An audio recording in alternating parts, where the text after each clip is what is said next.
Baik Bapak Ibu, knowledge sharing seminar pagi ini kita mulai. Assalamualaikum warahmatullahi wabarakatuh. Selamat pagi, salam sehat bagi kita semua. Kami mengucapkan terima kasih kepada semua peserta yang telah bergabung bersama kami saat ini. Berkenan hadir pada pagi hari ini yang terhormat Kepala Pusat Penelitian Bioteknologi LIPI, Ibu Dr. Puspita Lisdianti, yang kami hormati narasumber Bapak Dr. Niko Aditama, Asisten Profesor Departemen of Biotechnology, Graduate School of Engineering, Osaka University, dan moderator hari ini Ibu Dr. Vina Ampeta Laksmi. Alhamdulillah kita panjatkan puji syukur kepada Tuhan Yang Maha Esa karena kita dapat berkumpul pada pagi hari ini dalam keadaan sehat walafiat untuk mengikuti knowledge sharing seminar.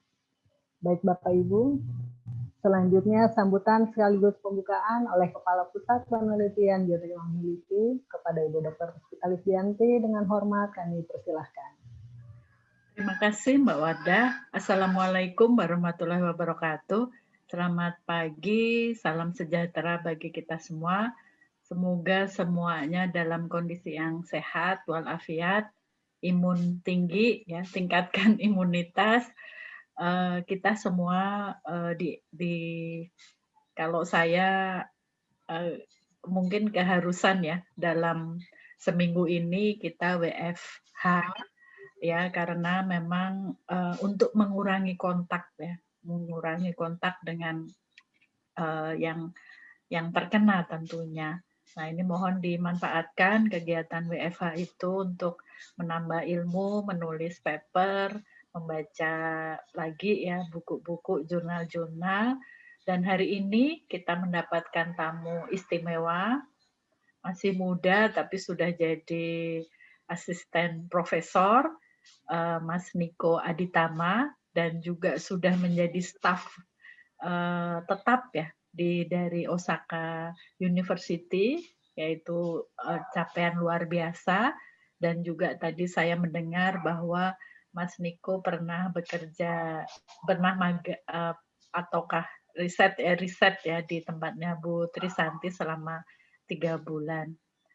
Ya kalau saya itu menunjukkan bahwa bioteknologi LIPI itu ya bisa jadi menjadi tempat belajar bagi anak-anak muda, dan keberhasilan Mas Niko ini untuk ke jenjang selanjutnya itu tentu saja ada picuan-picuan kecil ya, picuan-picuan kecil yang telah dilakukan sebelum-sebelumnya. Kemudian knowledge sharing seminar biotek itu kita boleh berdiskusi detail metode ataukah pikiran, wawasan narasumber. Mari kita bertanya sebanyak-banyaknya untuk kita juga mendapatkan ilmu. Saya rasa kita sudah ketinggalan ya, makanya itu harus diasah terus, harus diupdate terus, dan mohon Mas Niko nanti juga bisa memberikan dengan sabar ya, memberikan ilmunya ataukah wawasannya itu kepada kita semua. Kita bisa berdiskusi, dan tentunya yang sangat penting adalah kolaborasi. Jadi kolaborasi itu kami harapkan bisa terjadi untuk di kemudian hari, apalagi nanti kita menjadi BRIN, dan saya rasa bagian bioproses itu adalah bagian yang memang harus kita kolaborasikan dengan pihak kita lemah ya di dalam bioproses.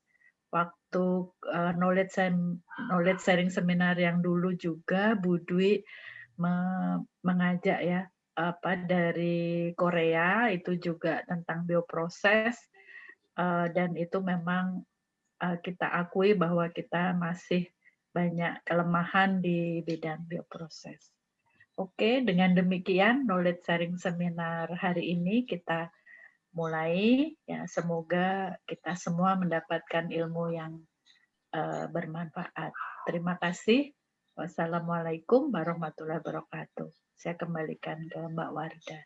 Waalaikumsalam warahmatullahi wabarakatuh. Terima kasih kepada Ibu Dr. Puspita Lisdianti. Baik Bapak Ibu, sebelum kita ke acara utama pagi ini dan untuk kelancaran acara hari ini, mari bersama-sama kita menundukkan kepala sejenak, doa menurut keyakinan masing-masing. Berdoa mulai.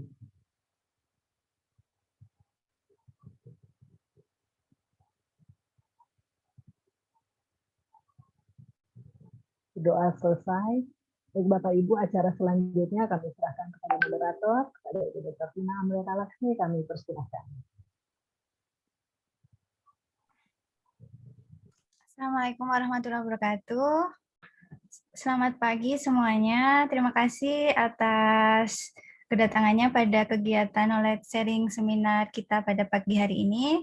Perkenalkan, nama saya Vina Amrita Laksmi yang nanti akan memandu jalannya knowledge sharing seminar pada hari ini.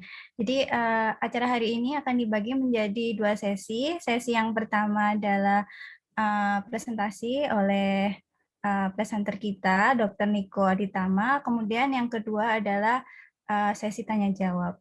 Untuk Bapak Ibu semua yang ada di sini, dipersilahkan untuk bertanya kepada presenter kita yang nanti bisa diketik pertanyaannya di kolom chat, dan nanti pertanyaan-pertanyaan yang Bapak Ibu sampaikan nanti akan kita sampaikan pada presenter pada Q&A session ya, sesi tanya jawab. Oke, kita langsung saja untuk menyapa presenter kita pada hari ini, yaitu Dr. Niko Aditama.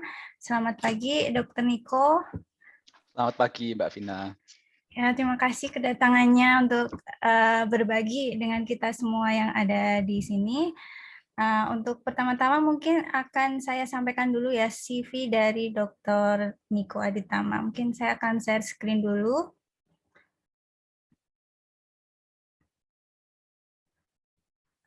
Jadi ini adalah perkenalan singkat dari Dr. Niko Aditama. Beliau adalah asisten profesor di Departemen Bioteknologi, Graduate School of Engineering, Osaka University. Beliau menamatkan pendidikan S1-nya di ITB di Bandung, kemudian melanjutkan pendidikan S2-nya di Osaka University di Graduate School of Engineering, dan kemudian lanjut S3-nya di departemen yang sama dan di universitas yang sama, yaitu di Osaka University. Kemudian untuk bidang ketertarikan dari Dr. Niko Aditama itu sendiri adalah di bidang Development of Animal-Based Biosensor in Dapnia Magna for Environmental Sensing, kemudian juga tentang Dapnia Magna Endokrinologi, Genome Editing for Knockout and Knockout in Transgenic, and Development of Genome-Wide Profiling Method for Transcription Factor and Histone Modification in Dapnia Magna. Oke, begitu perkenalan singkat tentang presenter kita kali ini, yaitu Dr. Niko Aditama. Kemudian mari langsung kita masuk ke sesi presentasi dari speaker kita. Waktu dan tempat saya persilahkan Dr. Niko.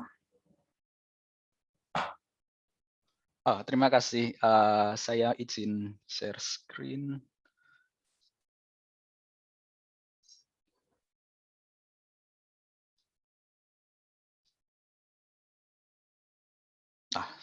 Sudah terlihat ya. Terima kasih. Ya, selamat pagi. Assalamualaikum warahmatullahi wabarakatuh, Bapak-bapak dan Ibu-ibu. Pertama-tama saya terima kasih atas undangannya untuk berbagi sedikit memperkenalkan studi di research group saya.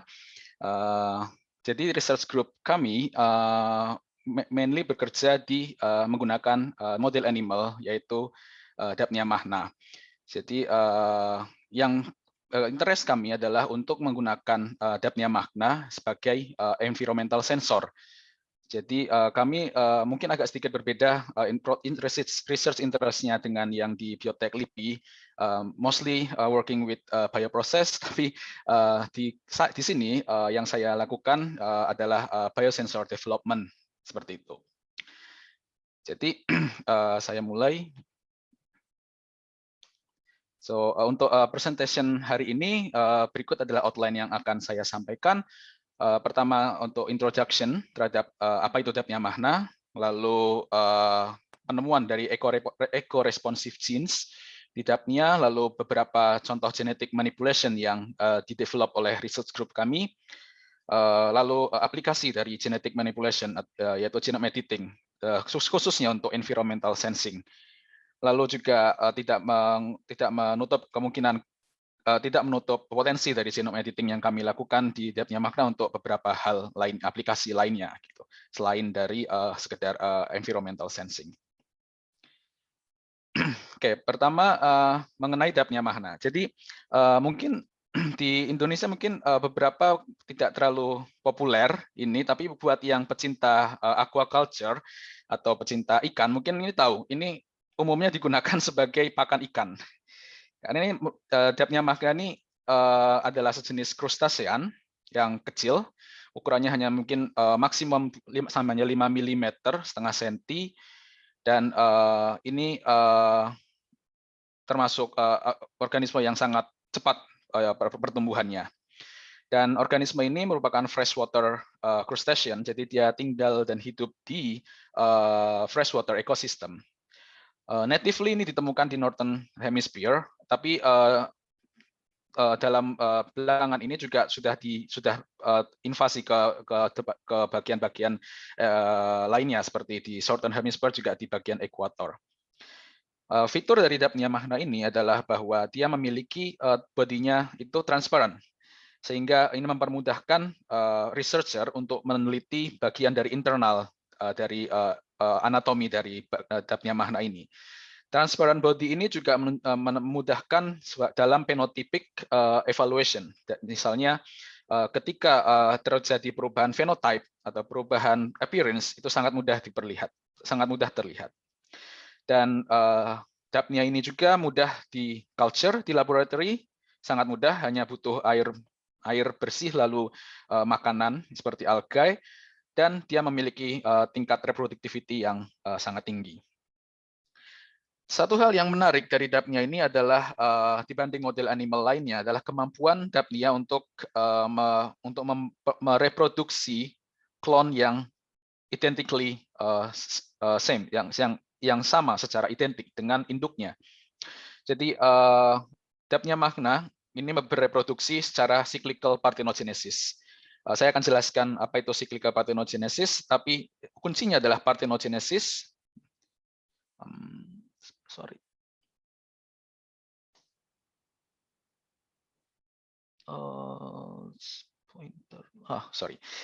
Kuncinya adalah parthenogenesis, di mana dia dapat bereproduksi tanpa sexual reproduction. Jadi dia mengeluarkan ovulasi telur, dan telurnya ini sudah dibuahi. Jadi telurnya ini tidak perlu partner secara umum, sehingga identik dengan induknya.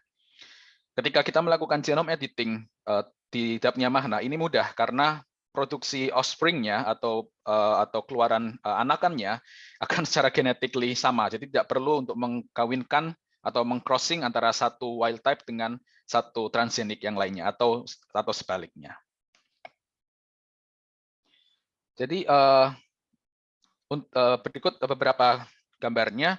Jadi dapnya magna ini yang dewasanya. Jadi telurnya itu akan dimakan ovulasi, lalu masuk dibesarkan di punggungnya. Ini sebenarnya namanya adalah brood chamber, tempat buat menaruh telur. Di sini telurnya tumbuh independen,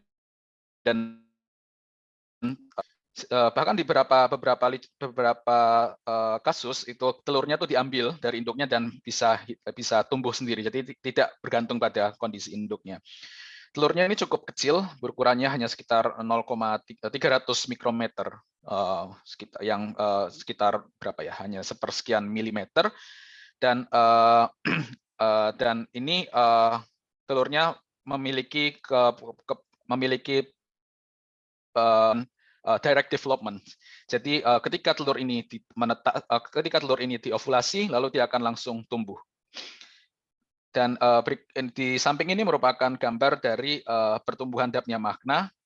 Ini dengan menggunakan staining, ya, nuclear staining. Jadi DNA dapnianya di stain dengan suatu staining ini menggunakan cyber. Lalu kita bisa melihat distribusi selnya. Ini ketika typical ketika developmental stage dari telur yang yang sudah dibuahi, lalu pembelahan, cleavage, lalu morula, blastula, gastrula, dan seterusnya. Dan seluruh siklus ini hanya membutuhkan waktu sekitar hanya 2 atau 3 hari sampai dapnianya menjadi juvenile atau anakan, seperti itu. Nah, berikutnya saya seperti menjelaskan keistimewaan dari dapnia ini adalah kemampuan untuk cyclical parthenogenesis. Jadi cyclical parthenogenesis merupakan kemampuan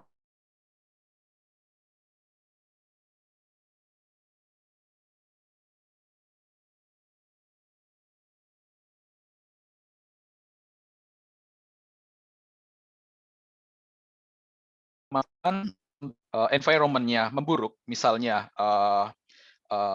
sinar mataharinya berkurang atau makanannya berkurang, dapnia akan memproduksi male, memproduksi jantan. Lalu jantan ini akan bereproduksi secara seksual dengan betina yang lain. Nah, betina yang awalnya hanya bereproduksi aseksual, ketika mendapat cekaman atau mendapat stress condition di environment-nya, dia akan merubah gene expression-nya sehingga dia bisa men-switch dari aseksual menjadi seksual. Lalu setelah bertemu dengan jantan, lalu telur akan terfertilize, ini merupakan sexual egg, lalu telur akan menetas lagi menjadi betina. Nah, kenapa kok ini berubah dari aseksual menjadi seksual? Jadi dalam kondisi yang favorable, genetic composition dari dapnia dianggap sesuai atau compatible terhadap ekosistem yang ada saat itu. Namun ketika ketika lingkungannya berubah, artinya dapnia harus beradaptasi. Dia harus merubah entah itu secara epigenetik atau dari genomnya sendiri, sehingga dia harus membutuhkan satu partner lain, yaitu male, sehingga genetic composition-nya akan tershuffle sehingga bisa meningkatkan kemampuan atau meningkatkan kemungkinan untuk menghasilkan trait yang lebih optimum di kondisi stres tersebut. Ini yang menjadi menarik dan menjadi salah satu topik utama di grup kami, yaitu bagaimana menemukan clue atau key point apa yang menyebabkan dapnia berubah dari asexual reproduction ke sexual reproduction. Dan poin yang merubah itu bisa menjadi titik utama dari kondisi environmental yang buruk. Artinya itu bisa menjadi suatu screening method atau point of start dari change of environment, seperti itu.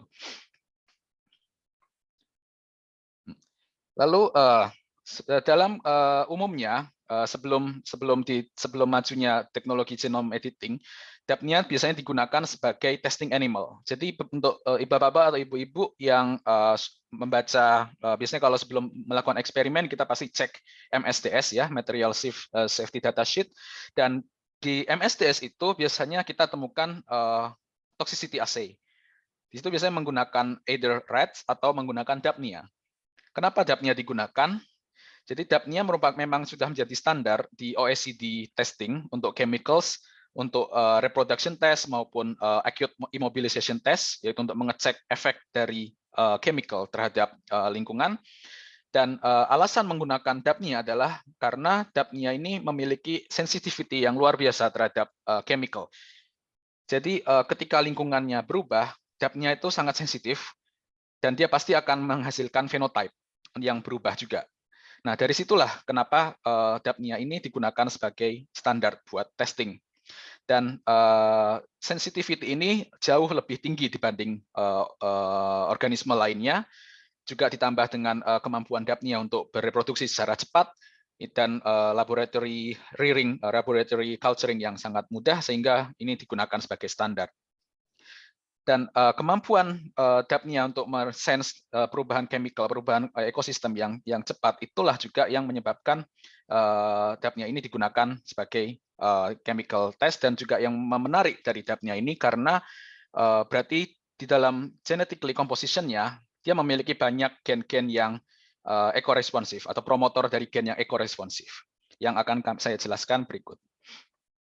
Jadi pada tahun 2011 whole genome sequence dari Dapnia pulex ini salah satu same genus dari Dapnia, relatif dari Dapnia magna, itu berhasil disequence dan mereka menemukan hal yang menarik. Jadi ketika kita melakukan whole genome sequencing, kita bisa mengcompare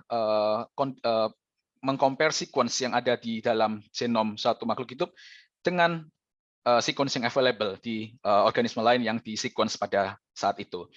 Untuk Dapnia, mereka menemukan bahwa genome size dari Dapnia itu tidak terlalu besar, hanya 200 megabase atau 200 juta basa.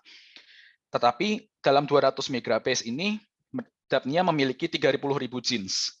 Jadi genome size itu hanya sepanjang dari seluruh DNA, A, T, C, G, dan seterusnya. Tetapi di dalam itu ada gen-gen yang fungsional, yang ditranslate menjadi protein atau ditranslate menjadi non-coding, misalnya non-coding RNA atau apapun itu ada sekitar 30.000 gen. Ini menarik, artinya ini sangat compact genomnya. Dibanding kalau misalnya human, manusia itu memiliki sekitar 3 gigabase, sekitar 10 kali lebih dari Dapnia. Tetapi gen count-nya hanya 20.000. Jadi di Dapnia ini ada sangat padat. Dan ketika di compare dengan organisme lainnya, ternyata sekitar 10.000 dari 30.000 ini atau 30%-nya ini tidak memiliki kesamaan dengan organisme lainnya atau tidak memiliki homolog organismenya. Disebut dengan ini merupakan gen yang hanya Dapnia sensitif, Dapnia spesifik. Dan gen-gen Dapnia spesifik ini ketika Dapnia itu diekspos terhadap chemicals atau environmental challenge, dia adalah gen yang paling tinggi mengalami perubahan transkrip. Artinya dia sangat responsif terhadap perubahan environment. Itulah mengapa disebut sebagai eco-responsive genes. Ini yang menyebabkan mengapa Dapnia itu sangat sensitif terhadap environmental change, dan ternyata karena keberadaan dari eco-responsive genes ini. Pada saat 2011 ini, mungkin pada saat ini memang belum banyak organisme yang dilakukan whole genome sequencing, tetapi setelah berapa tahun, mungkin 1 dekade ini mungkin jumlahnya berkurang untuk gen yang Dapnia spesifik, tapi tetap ini merupakan gen yang sangat sensitif terhadap environmental changes. Nah, keberadaan eco-responsive genes ini akhirnya meredefine endpoint dalam ecotoxicology assay. Jadi ketika kita melakukan ecotoxicology analysis, kita akan umumnya mengekspos makhluk hidup atau Dapnia dalam kasus ini terhadap chemical, lalu kita tunggu, lalu pada saat dalam waktu tertentu kita cek phenotypical appearance. Apakah dia itu misal seperti survival rate atau misalnya ada perubahan terhadap fenotip, perubahan terhadap yang muncul di Dapnia itu. Nah, ini klasikal ya. Jadi kita hanya melihat endpoint dari sini. Tetapi setelah kita menemukan banyaknya eco-responsive genes, sebenarnya ada multiple endpoints yang kita bisa ambil sepanjang eksperimen itu, dan dari multiple endpoints ini lebih banyak data yang bisa kita peroleh.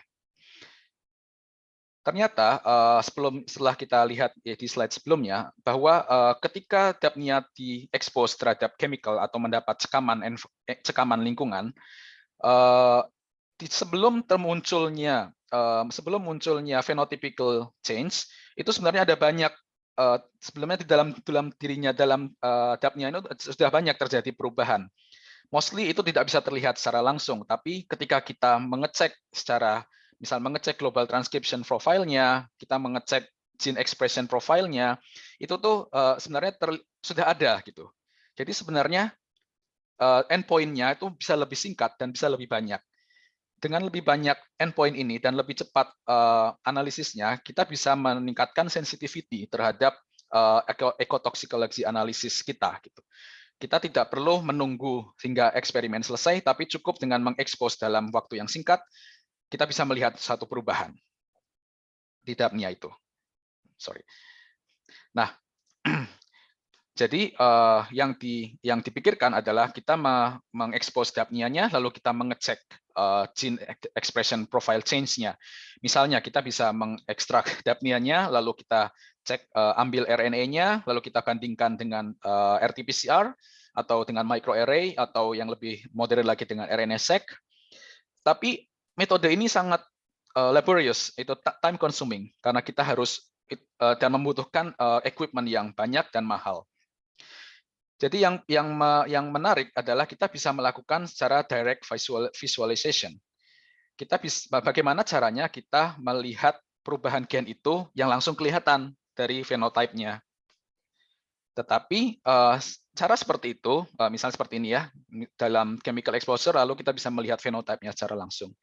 Tapi tentu saja dalam hal seperti ini kita perlu satu tools lagi yang harus di-develop, yaitu genome editing tools. Kita harus memanipulate genetiknya secara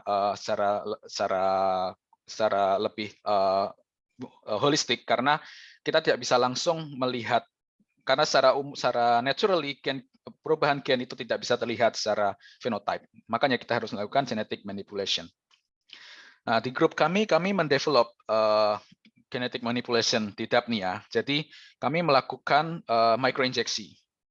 Jadi dalam Dapnia ini ketika kita ingin merubah suatu genetik dari makhluk hidup, kita biasanya memasukkan komponennya ke telurnya dengan harapan telurnya akan tumbuh, dengan harapan DNA dalam telurnya akan dirubah sehingga telur akan tumbuh menjadi transgenik. Dan ini yang kami lakukan di Dapnia. Jadi teknik mikroinjeksi ini tidak baru.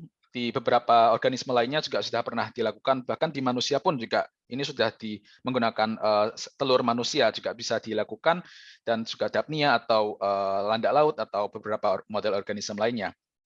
Dan di sini kami melakukan beberapa eksperimen yang menggunakan genetic manipulation dengan microinjection. Contohnya seperti knockdown. Knockdown itu adalah menurunkan ekspresi gennya secara paksa. Misalnya kita menggunakan double strand RNA. Jadi RNA umumnya adalah single strain, tapi ketika kita mendesain suatu double strain RNA yang kompatibel dengan RNA target, maka RNA target akan terdegrade sehingga ekspresinya akan turun. Itu namanya gen knockdown. Juga kita bisa mengintroduce overexpression, kita inject messenger RNA, kita secara in vitro sintesis messenger RNA, lalu kita inject ke dalam Dapnia, lalu messenger RNA itu akan diproduksi menjadi protein, lalu itu namanya menjadi overexpression. Atau kita bisa menginjek langsung proteinnya, gitu. Misalnya kita menginjek antibody untuk suatu penelitian, atau kita menginjek DNA editing protein, yaitu nuklease. Seperti itu. Nah, ini beberapa contoh yang kita lakukan. Kita seperti menggunakan knockdown, kita menggunakan dsRNA, ini mentargetkan distales.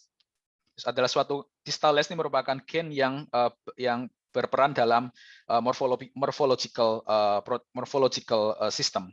Jadi khususnya distales ini berperan dalam limb itu semacam tangan dan kaki, itu appendage dari Dapnia, sehingga ketika gen itu di knockout, fenotipenya akan berubah dan menjadi kehilangan salah satu segmen dari tubuhnya.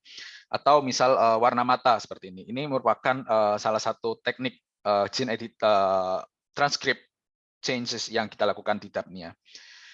Hal contoh lainnya adalah seperti yang menggunakan antibody injection dengan menginjek FAB. Ini adalah bagian dari antibody yang mengenali antigen. Ini contohnya kita mentarget antibody untuk histone modification H3K9 dan juga antibody mentarget S3S10 pos. Jadi untuk S3S10 ini adalah menunjukkan kromosom yang sedang melakukan replikasi. Dan ini dua gambar ini diambil secara bersamaan, artinya pada satu hal yang bersamaan, H3K9 ini merupakan marker buat kondens kromatin, sehingga pada saat ini kita bisa melihat di mana terjadi DNA atau kromosom duplication, karena pada saat ini adalah saat early embryo, sehingga embrio terus membelah secara aktif sehingga akan banyak terjadi replikasi dan kondensasi dari kromatin.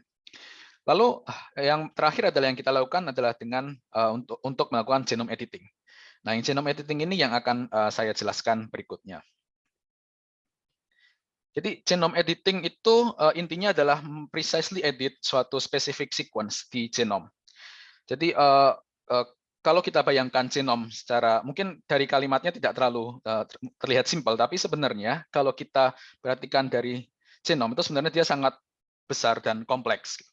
Misalnya umpamakan seluruh genom adalah library seperti ini. Lalu ketika kita ingin mengedit, kita hanya ingin mengedit salah satu dari sequence genes, salah satu gene sequence dalam genom. Artinya kita hanya mau mengedit satu kalimat atau satu kata dari salah satu buku yang ada di dalam library ini. Jadi kita harus mencari satu buku, lalu kita cek, kita cari gen yang kita ingin edit, lalu kita edit kalimatnya. Misal dalam kasus ini kita masukkan tekno dalam biologi jadi menjadi bioteknologi seperti itu.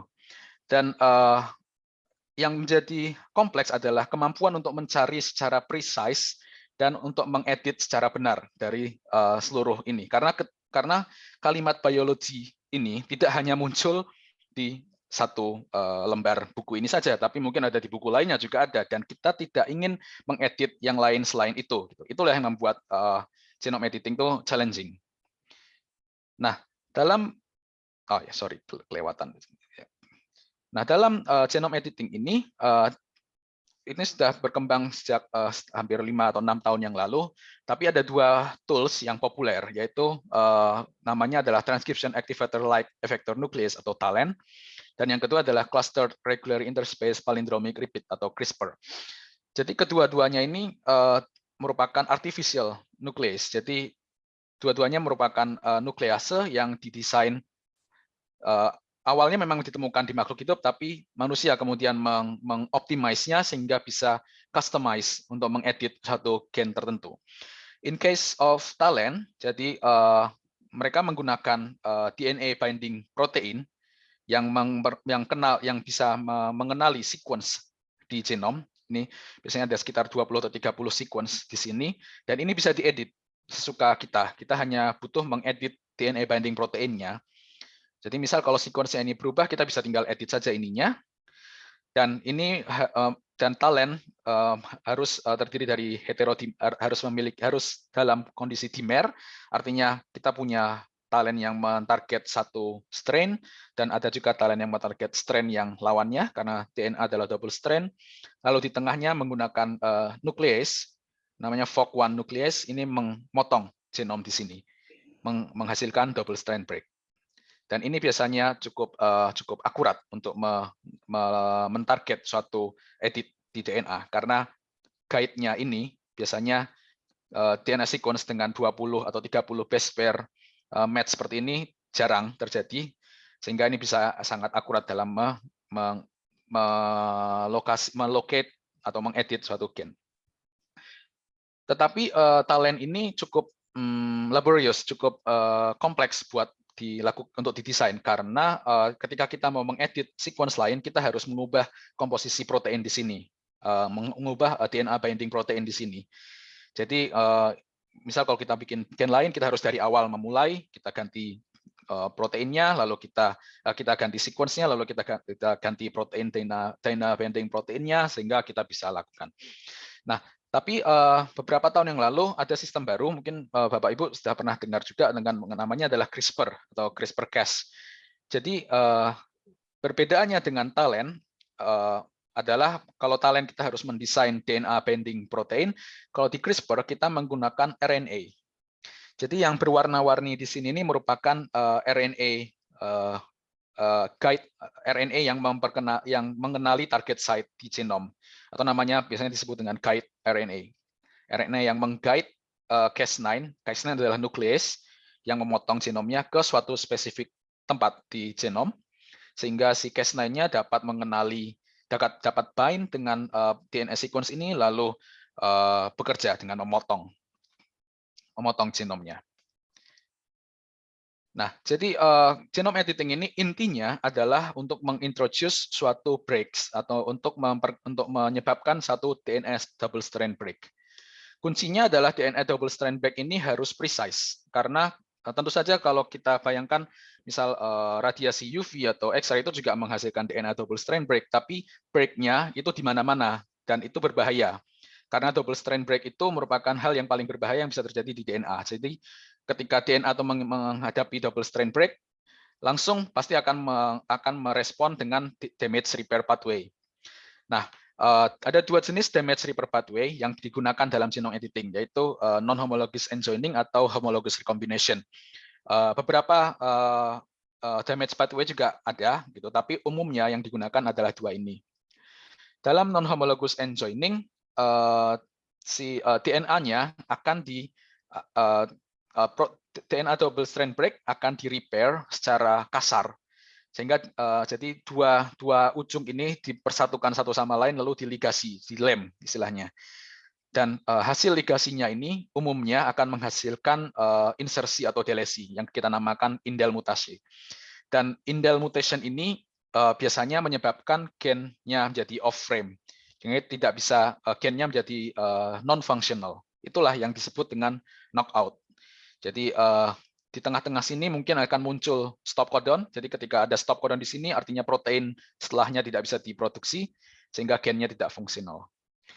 Tapi ada juga pathway lain yang bisa diharvest untuk mengintroduce suatu sequence ke dalam DNA itu, yang namanya adalah homologous recombination. Jadi ketika double strand break-nya terjadi, kita mensuplai secara bersamaan kita mensuplai homologi donor yang bisa yang memiliki cukup sequence homologi antara di bagian sebelum dan sesudah dari sequence ini.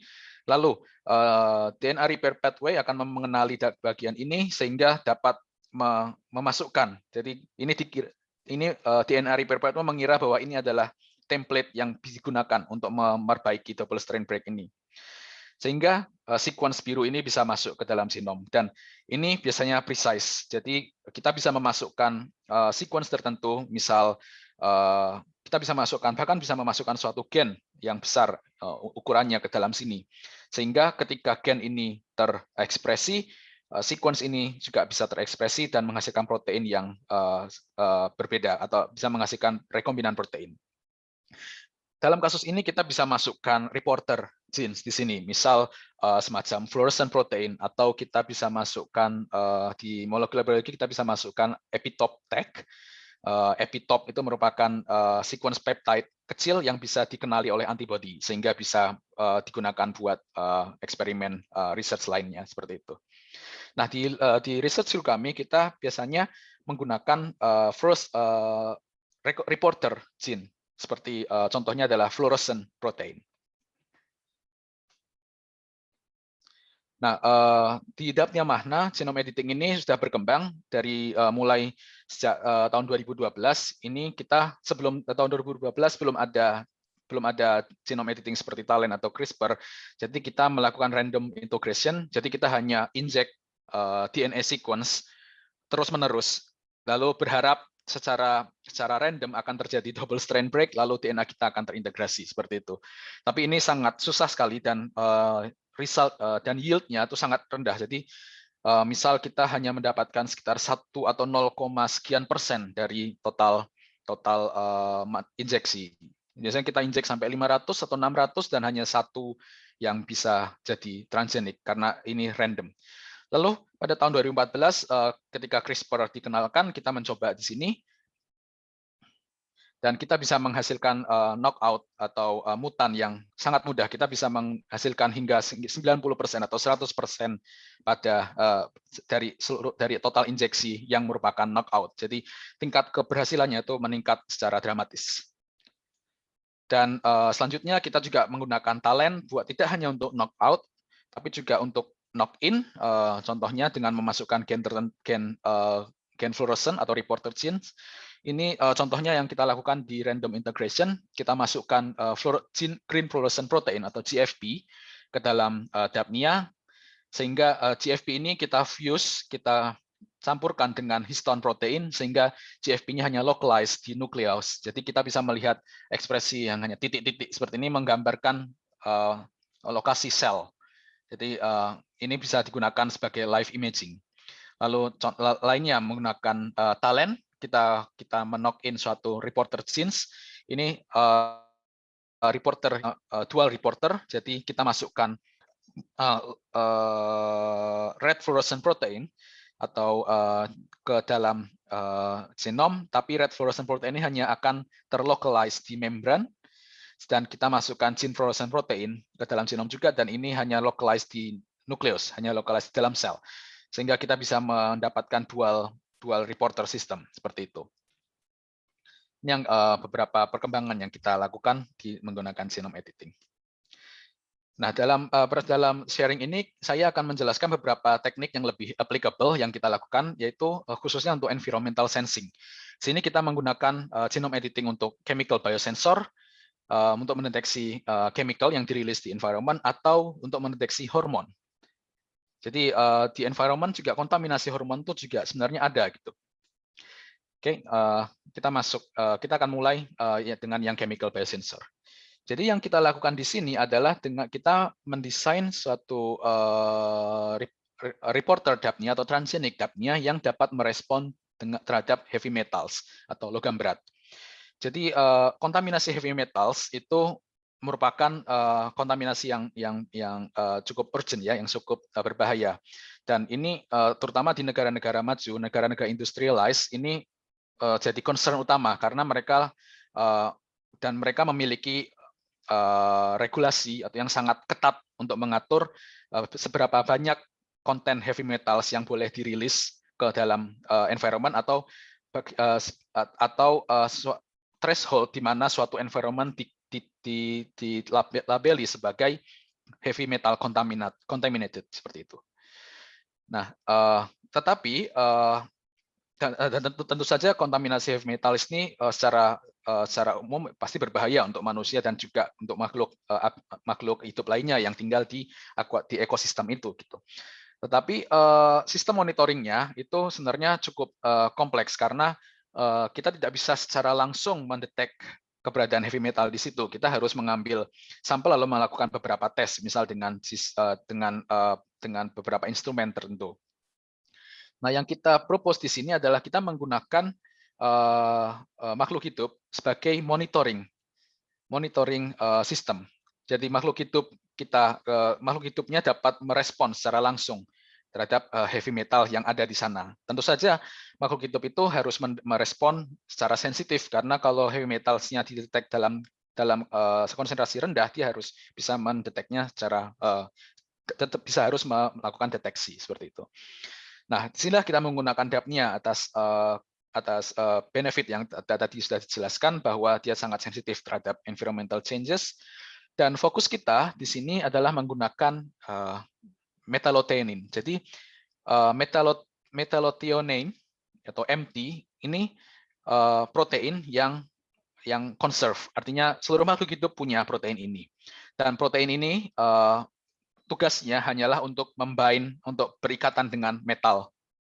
Jadi dia tuh kaya akan cysteine dan lysine residue, yang mana metal dapat binding secara kuat di sini dan dapat di remove. Jadi metal yang terdapat yang kebetulan terintake dalam tubuh dapat diimmobilize sehingga menjadi less dangerous, tidak berbahaya untuk mengganggu fungsi selular lainnya. Dan metallothionein genes ini sangat responsif terhadap heavy metal contamination atau sangat responsif terhadap exposure terhadap metal. Di dapnya Mahna kita mengidentifikasi ada tiga paralog genes ini. Kita namai A, B, dan C, dan kita analisis di promoter region-nya. Salah satu dari gennya yaitu metallothionein A atau MTA ini memiliki respon elemen atau MRE yang lebih banyak dibanding yang lainnya. Dan ketika kita confirm menggunakan expression menggunakan qPCR, kita confirm bahwa gen ini MTA ternyata sangat responsif terhadap exposure terhadap heavy metals. Contohnya adalah seperti zinc dan tembaga. dalam kondisi dalam konsentrasi yang rendah pun juga sudah terlihat ada perbedaan yang tinggi. Lalu kita akhirnya menggunakan gen ini sebagai basis dari biosensor kita. Caranya adalah kita mengambil gen ini dari dapnya, lalu kita remove MTA coding sequence-nya, kita ganti dengan reporter genes, yaitu ini kita pakai GFP, Clean Fluorescent Protein. Lalu kita cloning construct ini, chimeric gene ini, kita cloning ke dalam donor plasmid. Lalu donor plasmid ini kita inject ke dalam dapnya, sehingga menggunakan genome editing tools, di saat ini menggunakan Talent, kita menghasilkan transgenic. Dan transgenic yang dihasilkan sesuai harapan dapat memproduksi green fluorescent protein. Dan menariknya yang kita dapatkan, kita tidak hanya mendapatkan transgenic yang bisa mendeteksi green fluorescent protein dari luar, tetapi juga bisa mendeteksi heavy metals yang secara endogenous ada di dalam dapnya itu sendiri. Nah, contohnya ini dalam kondisi normal ya, tanpa exposure pun dia juga menghasilkan dapat hidup itunya reporternya. Dan kita dapat melokalisasi ekspresi dari GFP ini hanya di bagian digestive tract, hanya di bagian saluran pencernaan saja. Ini masuk akal karena saluran pencernaan merupakan salah satu barrier pertama ketika terjadi heavy metal intake. Jadi ketika heavy metals masuk ke dalam tubuh, biasanya kita melewati saluran pencernaan, melewati minum atau makanan seperti itu. Sehingga inilah di mana kita bisa melihat respon yang paling tinggi. Tapi lalu kita lakukan eksperimen menggunakan transgenic ini untuk memonitor keberadaan heavy metals. Ini kita melihat bahwa ketika kita expose dengan zinc, ini GFP signalnya menjadi meningkat. Dan ini peningkatan GFP signalnya sesuai dengan dose dependent, dengan dosis yang diberikan ke dapnya itu tersebut. Gitu. Jadi ini kita bisa melihat dose dependency manner dari GFP signal. Dan pattern ini juga dapat terlihat ketika kita expose dengan tembaga atau kadmium yang merupakan komponen heavy metals lainnya. Dan ketika kita expose dengan tentu saja ketika kita lakukan monitoring di lingkungan, kontaminannya tidak hanya satu jenis saja, tapi itu bisa mixture dari multiple heavy metals. Itulah ketika kita lakukan co-exposure dengan berbagai heavy metals di sini, misalnya dengan salah satu atau salah dua atau tiga-tiganya, kita bisa melihat ekspresinya juga meningkat. Artinya akumulatif exposure terhadap berbagai macam heavy metal dapat mengaktifate si promotor metallothionein ini dan dapat divisualisasi dengan GFP itu. Oke, salah satu itu tadi heavy metals. Lalu kami juga mendesain suatu biosensor untuk mendetek oxidative stress. Jadi ketika jadi oxidative stress itu merupakan suatu kondisi ketika keberadaan prooksiden atau detoxification system itu tidak balance dengan antioksidan. Keberadaan antioksidan atau detoxification system itu tidak balance dengan keberadaan prooksiden. Dan prooxidants ini terdapat di berbagai macam chemicals yang setiap hari kita terekspos. Misalnya dari polusi, tapi juga prooksidan ini bisa dihasilkan secara endogenously, yaitu dari cellular activity, misal metabolism atau cellular action di dalam tubuh. Nah, secara umum ini harusnya balance, tapi ketika salah satu komponen terlalu besar, misalnya kita terekspos polusi terlalu banyak, antioksidan tidak bisa mendetoks itu, sehingga terjadilah reaktif oksidan spesies dan menyebabkan oxidative stress. Nah, oxidative stress ini berbahaya karena dia merusak, sifatnya itu damaging sel dan juga mendisrupt metabolism. Nah, di dapnia kita menemukan satu gen yang namanya glutathione S-transferase.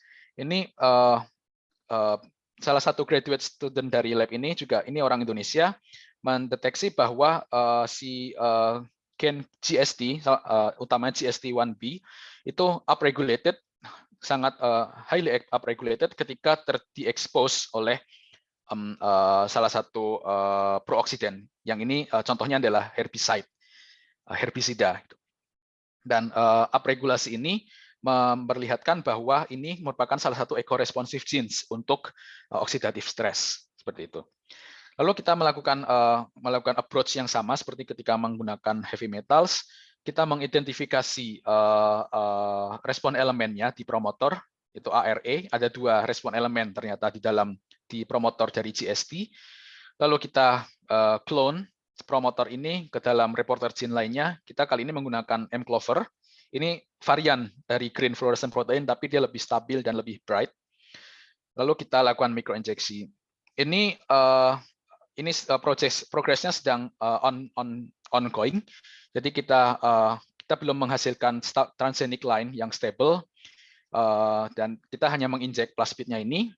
Lalu kita dapat melihat ini suatu hal yang menarik dari sini, bahwa ternyata oxidative stress itu tidak hanya terjadi seperti yang saya jelaskan, tidak hanya terjadi ketika kita terekspos oleh chemical, tapi dalam diri sendiri, dalam unexposed depth-nya, ini ternyata mereka ini aktif. Jadi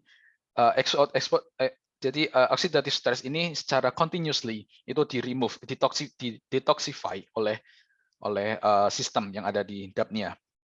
Dan ini merupakan salah satu project dari student di lab kita, juga merupakan orang Indonesia, ya, yang mengecek meneliti oxidative stress di dapnya magna, seperti itu.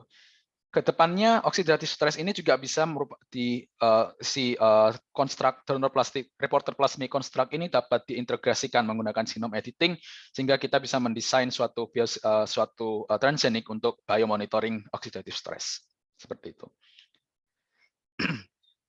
Selanjutnya beberapa contoh lainnya, kita selain dari chemicals, kita juga mendesain suatu sensor yang mendeteksi hormon. Kenapa hormon dideteksi? Jadi pertama-tama ini hormon secara umum. Jadi hormon merupakan suatu chemicals yang dirilis dari endocrine cells ke dalam blood flow, dalam circulatory. Lalu molekulnya ini akan di-uptake oleh sel target, di mana molekul ini akan berikatan dengan reseptor yang ada di sel, sehingga menghasilkan cellular response, seperti itu. Nah, hormon ini sebenarnya selain secara naturally ada dalam tubuh, tapi juga dirilis di environment, terutama ketika kita menggunakan merupakan chemical yang mengandung EDC atau endocrine disruptor chemicals. Ini umum seperti yang kita temukan misalnya dalam pesticide atau insecticide. Mereka menggunakan hormone-like chemicals yang dapat berfungsi seperti hormon, natural hormone, dengan tujuan untuk mengkacaukan sistem endokrin di serangga atau target atau di hama, seperti itu ya. Tetapi hormone-like chemicals ini sebenarnya targetnya itu tidak hanya mengenai pest saja, tapi juga organisme lainnya, aquatic organisme lainnya yang sebenarnya beneficial atau yang bermanfaat bagi manusia. Nah, sehingga perlu didesain suatu hormonal biosensor yang bisa mendeteksi ini. Contohnya ini, ketika hormon mimik atau hormone-like chemicals itu masuk, dia mengacaukan cellular responsnya dengan menghasilkan respons yang berlebih. Atau ketika hormone-like chemical ini masuk, dia malah memblok si reseptornya, sehingga endogenous hormon tidak bisa berikatan dengan reseptor, sehingga tidak ada cellular response. Ini salah satu mode of action dari dari endocrine disruptor chemicals. Nah, untuk memvisualisasi hormon ini sedikit berbeda dari visualisasi chemicals, karena target dari hormon itu banyak, gen yang ditarget oleh hormon itu banyak. Sehingga kita tidak bisa mengambil salah satu promoter saja, tapi kita bisa mengambil hanya respons elemennya saja. Jadi seperti yang dijelaskan tadi, hormon berikatan dengan reseptor di dalam sel, lalu reseptornya akan berikatan dengan suatu region, suatu daerah di DNA yang namanya response element. Lalu dengan perikatannya kompleks ini di response element, dia akan menghasilkan respon berupa transkripsi gen, dapat mengekspresi gen yang ada di bawahnya. Nah, yang kita lakukan adalah kita mengidentifikasi respon elemennya, lalu kita untuk meningkatkan sensitivity-nya, kita ambil respon elemennya, lalu kita lakukan dalam multimer. Jadi kita duplicate respon elemennya di reporter plus bit-nya.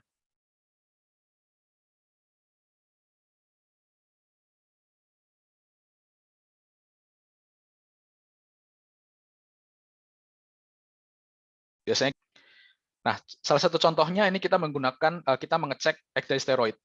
Ecdysteroid ini adalah hormon umum, hormon yang ada di dalam crustacea atau arthropods, tapi juga ada di dalam insect, dan ini merupakan target untuk insecticide. Jadi banyak insecticide yang menggunakan hormon ini di dalam zat aktifnya. Memang tujuannya untuk mengacaukan sistem hormon dari si hama itu tersebut. Karena hormon ini memiliki peran utama dalam mengatur metamorfosis, molting, ganti kulit atau pertumbuhan dan perkembangan. Nah, hormon ini, hormon ecdysteroid akan berikatan dengan reseptornya, lalu akan bind di suatu respon elemen yang namanya ECRE. Nah, jadi kami mengambil sequence ECRE ini, kita multiply dalam tetramer, lalu kita letakkan reporter genes, dalam hal ini mCherry, untuk mCherry reporter genes di bawah dari respon elemen ini. Dengan harapan ketika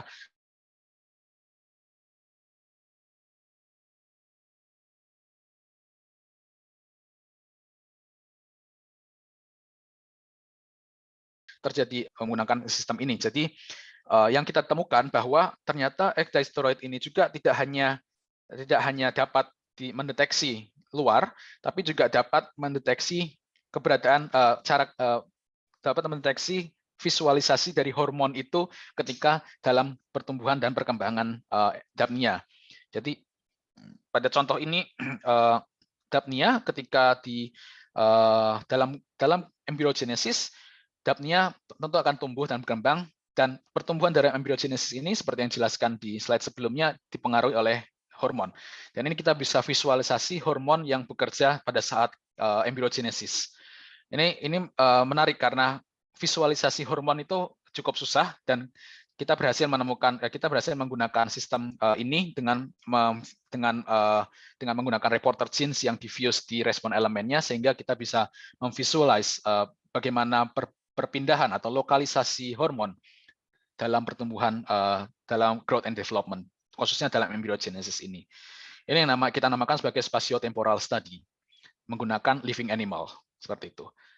Lalu kita juga dapat memonitor keberadaan ecdysteroid. Tujuan utama tadi memonitor keberadaan yang ada di luar dari yang ada di environment. Contohnya, ini kita bisa melihat suatu dose dependency ketika si transgenic ini diekspos ke dalam medium yang dengan berbagai increment ecdysteroid composition. Lalu kita bisa melihat respon yang terjadi, yaitu dengan peningkatan dari sinyal mCherry atau red fluorescence protein yang di-drive oleh respon elemen tersebut. Begitu. Lalu salah satu contoh lainnya adalah kita menggunakan animal transgenic ini untuk transgenic animal buat mendeteksi estrogen. Nah, estrogen ini merupakan hormon yang spesial di mammals. Jadi di Dapnia sendiri estrogen itu tidak ada estrogen, berarti reseptor estrogen itu juga tidak ada. Jadi secara umum kita harapkan tidak ada endogenous expression dari estrogen di Dapnia. Lalu tapi artinya kita juga harus menaruh gen manusia, yaitu estrogen reseptor di Dapnia ini, selain meletakkan respon elemennya. Jadi yang dilakukan adalah kita mendesain plasmid dengan dua gen, yang satu untuk deteksi dengan mCherry, lalu estrogen respon elemen, lalu yang menggunakan kita ambil human genes dari gen manusia, estrogen receptor 1, lalu kita semuanya ini kita masukkan di dapnia.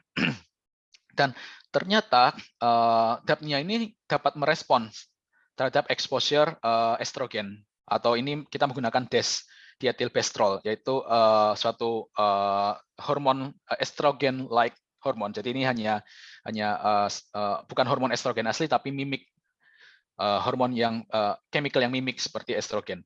Dan dia dapat merespon terhadap exposure dari estrogen. Artinya bahwa gen manusia dapat dimasukkan dan dapat berfungsi di dapnia ini. Artinya mungkin post-translational modification yang mungkin ada untuk estrogen untuk gen manusia itu sebenarnya bisa dilakukan di dapnia gitu. Jadi tentu saja dalam eksperimen ini kami menemukan bahwa sensitivity-nya rendah untuk mendeteksi estrogen. Jadi 2 mg per liter ini cukup tinggi untuk level biosensor. Tetapi yang menarik adalah bahwa gen manusia pun juga bisa diekspresikan di dapnia dan dapat berfungsi sebagai layaknya ketika gen itu ada di sel manusia atau sel human cells, seperti itu. Sehingga kita bisa, misalnya kita bisa mengambil suatu gen tertentu di manusia yang kebetulan responsif terhadap suatu cekaman lingkungan, lalu kita coba masukkan di dapnia, kita bisa lihat responsnya secara lebih akurat. Jadi tanpa harus mendesain suatu transgenik di sel lain seperti itu. Nah, lastly, selain dari biosensor, kami juga menggunakan dapnia, menggunakan genome editing di dapnia dalam berbagai jenis research. Contohnya yang menarik ini yang salah satu dilakukan adalah live imaging. Jadi kita memasukkan suatu reporter genes in frame dengan suatu gen yang kita mau. Misalnya sex determination genes. Jadi seperti yang saya jelaskan tadi bahwa dapnia dapat berubah dari seksual menjadi aseksual menjadi seksual ketika ada environmental sinyal, dan perubahannya itu diinisiasi atau diatur oleh sex determination genes, yang mana kita berhasil di sini kita berhasil memasukkan reporter di situ di sex determination genes-nya, sehingga ketika sex determination genes-nya aktif, kita bisa melihat visualize melalui fluorescent signal, atau menggunakan atau dengan memasukkan di transcription factor. Di transcription factor adalah merupakan protein yang bind terhadap ke DNA lalu menginisiasi ekspresi gen. Nah, transcription factor ini menarik karena dia tuh unik tiap-tiap transcription factor, dan dia bind pada sequence DNA yang tertentu saja, sehingga salah satu transcription factor yang bisa kita visualize adalah yang mana dia berkaitan dengan environmental sensing gitu. Lalu juga yang kita lakukan adalah kita menggunakan genome editing untuk rekombinan protein production.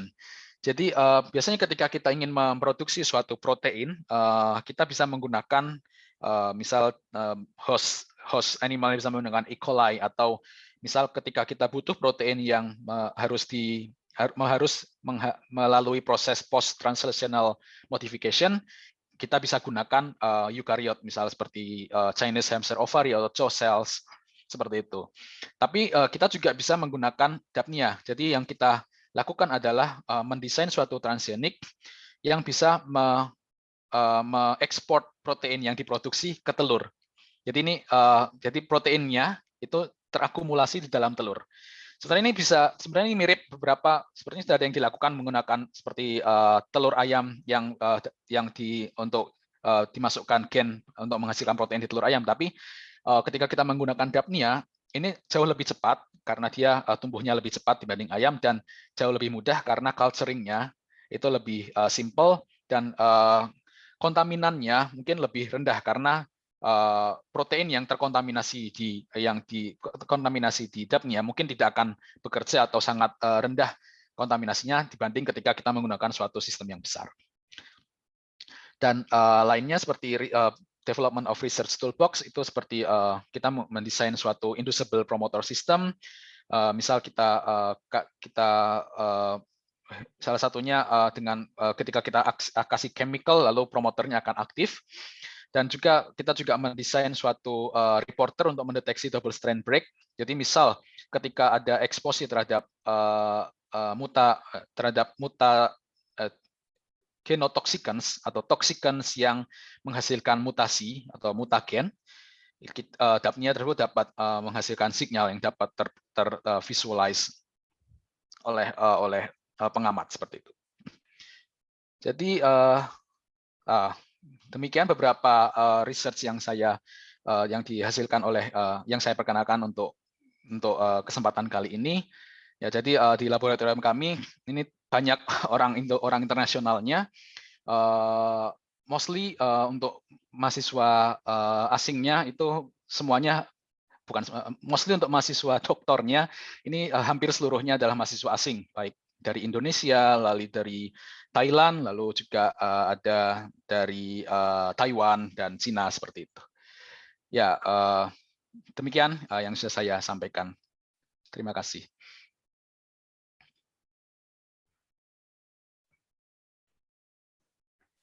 Terima kasih Dr. Niko atas presentasinya yang sangat menarik ya. Ini membuka pengetahuan saya terhadap ilmu genome editing dan di biosensor.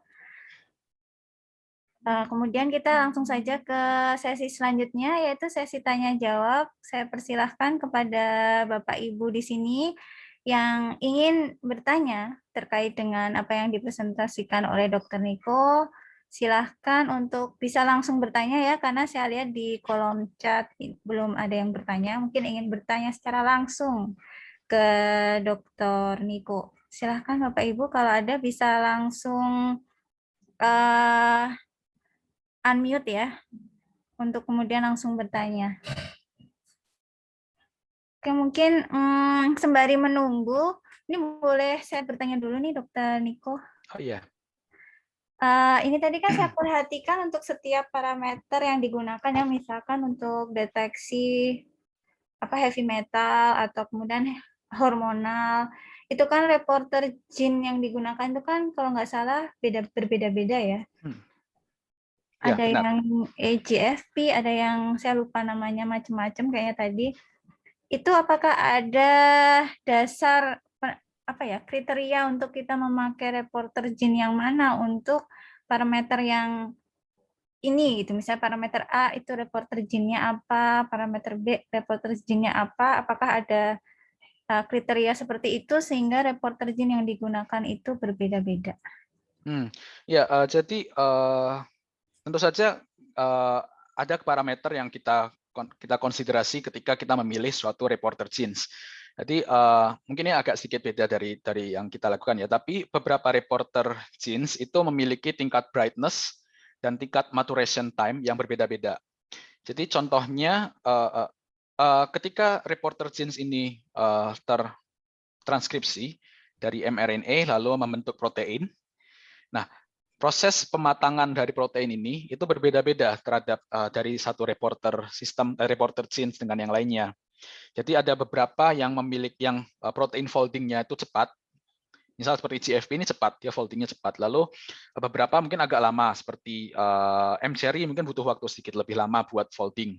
Atau foldingnya mungkin bisa cukup lama sehingga kita bisa melihat delayed response seperti itu. Nah, mostly untuk yang kita lakukan di transgenic ini, kita menggunakan reporter genes yang memiliki folding yang cepat. Jadi kita menggunakan GFP seperti itu. Dan juga hal lain yang dipertimbangkan adalah seberapa terang reporter ini gitu. Contohnya pada saat kita lakukan desain heavy metal biosensor ini waktu kita desain transgenicnya, GFP itu kita belum banyak mendapat informasi terhadap akan versi dari GFP yang lainnya. Jadi masih GFP yang cukup basic, yang masih awal. Gitu. Tapi dalam selanjutnya ketika dalam perkembangannya, GFP ini juga banyak variannya yang ternyata lebih terang gitu. Dan itulah mengapa ketika kita gunakan untuk oxidative stress biosensor ini kita gunakan yang versi lebih terangnya yang namanya mClover. Ini sebenarnya dari GFP, lalu kita lakukan kita optimize lagi sehingga dengan menghasilkan beberapa mutasi di GFP-nya ya. Lalu kita hasilkan protein yang bisa lebih terang dan mungkin lebih stabil seperti itu. Oke, terima kasih Dr. Niko, jawabannya menarik ya. Kemudian saya juga ada satu pertanyaan lagi. Ini terkait penentuan spesifik gen yang akan diubah atau yang ingin diedit gitu. Ini kan untuk setiap parameter itu kan gen spesifiknya pasti sudah ada ya gitu. Nah, itu penentuan gen spesifik apa yang dipilih itu kan mungkin perlu studi atau bagaimana ya cara penentuannya ini, maksudnya yang diubah adalah gen ini gitu, untuk parameter yang hormonal yang diubah itu adalah ini gitu. Itu penentuannya seperti apa itu prosesnya gitu? Jadi sebelumnya jadi ketika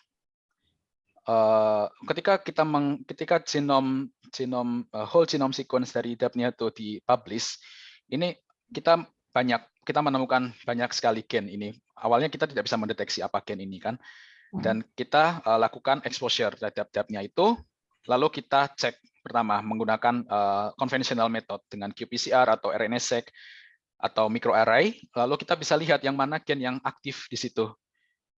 Gen yang aktif itu kita trace back, lalu kita analisis promoter region-nya. Karena yang menyebabkan gen itu aktif adalah komposisi dari promoternya kan.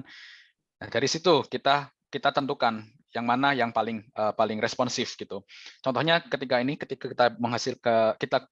kita mendesain metallothionein untuk heavy metal ini, kita cek dari metallothionein karena metallothionein ini di hasil previous study itu memang paling aktif ketika di heavy metal gitu, dan juga dikonfirm ini responnya juga mirip dengan organisme lainnya, sehingga kita coba ini dan memang benar dia yang paling aktif di sini gitu, dan kita ambil promoternya lalu kita ganti dengan reporter gene seperti itu.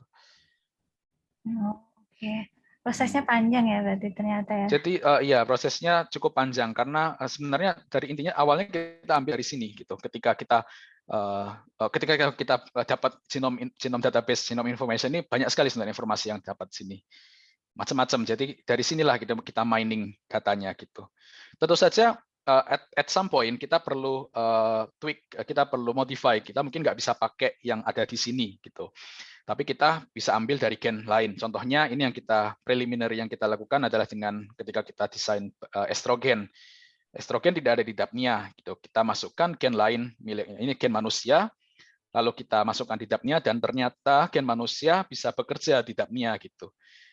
Tentu kan ini bukan artinya seluruh gen manusia bisa bekerja di dapnia, karena mungkin ketika protein manusia itu diproduksi di dapnia, mungkin ada banyak komponen-komponen atau chaperone atau komponen lainnya yang tidak ada di dapnia, sehingga protein tersebut tidak bisa folding dengan sempurna atau tidak bisa berfungsi dengan selayaknya gitu.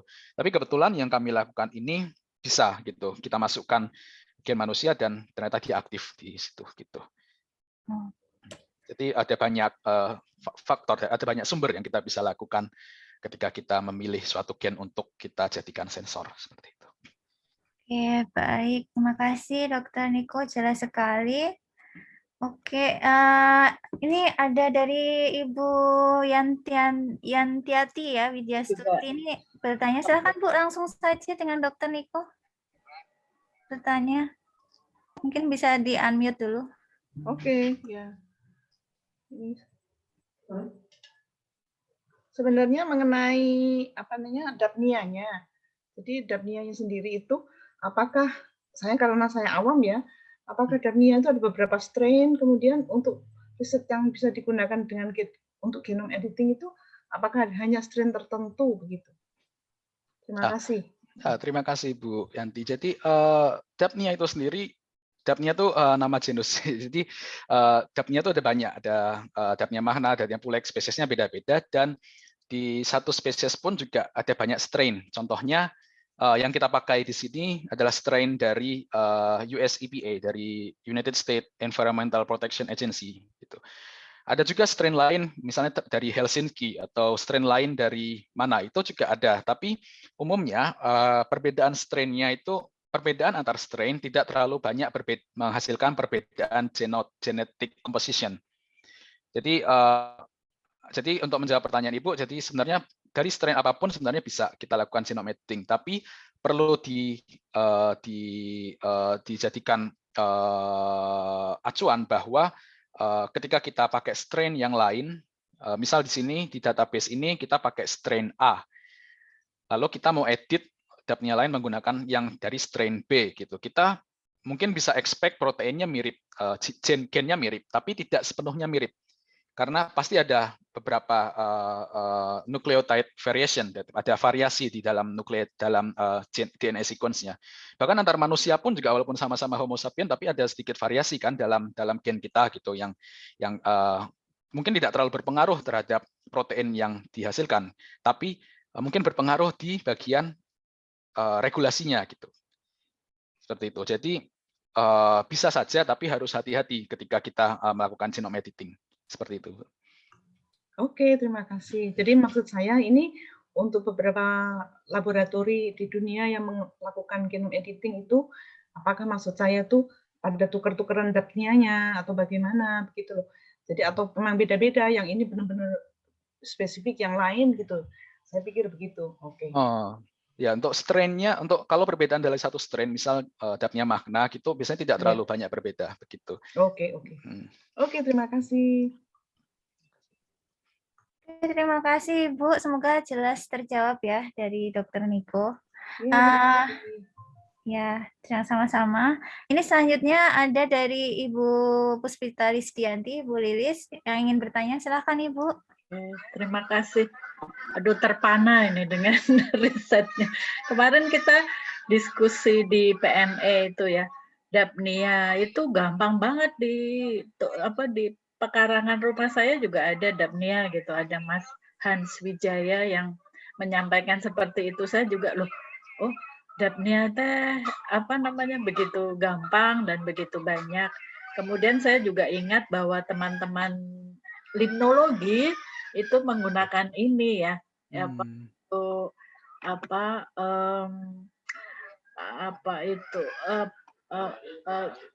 environment di mana, di danau apa, danau hijau, danau apa gitu ya, ini dapnia. Nah, terus aku ingin bertanya nih ya Mas Niko ya, ini tuh kan membuat transgenik jadinya, tadi disampaikan beberapa kali itu, ini juga merupakan transgenik animal ya. Ya, betul. Transgenik animal lagi gitu. Nah, itu prosedur yang dilakukan di Osaka University itu di Jepang lah ya, di Jepang itu bagaimana? Itu pertama. Kemudian kedua, itu tadi digunakan untuk biosensor heavy metal dan lain-lain. Itu kan gen yang menyandikan yang mengenali metal gitu lah ya gampangnya ya. Iya, Gen betul. mengenali metal itu udah dimasukkan dengan genome editing. Nah, kalau di isu di kita itu genome editing itu bukan merupakan transgenik. Nah, ini saya mohon masukannya karena kan tidak tapi kalau itu yang di tanaman ya, yang di NS1 atau apa gitu. Nah, itu makanya lebih gampang untuk nantinya studi di lapangan. Nah, itu dimasukkan gen mengenali heavy metal dan juga sensor-sensor lainnya. Terus kalau si dapnia itu diletakkan di di danau Maninjau gitu, dia akan ngapain gitu. Saya kurang paham. Dia akan mati atau bagaimana, dan dan bagaimana biosensornya itu seperti apa. Itu pertanyaan kedua. Terus pertanyaan ketiga, setelah itu memanfaatkan Dapnia itu untuk sensor estrogen, hormon manusia. Gunanya apa, Mas? Estrogen itu kan hormon wanita ya? Betul, iya. Nah, terus dia mau mensensor apa sih? Gitu. Oke. Ketiga hal itu yang saya ingin tahu. Terima kasih. Oke.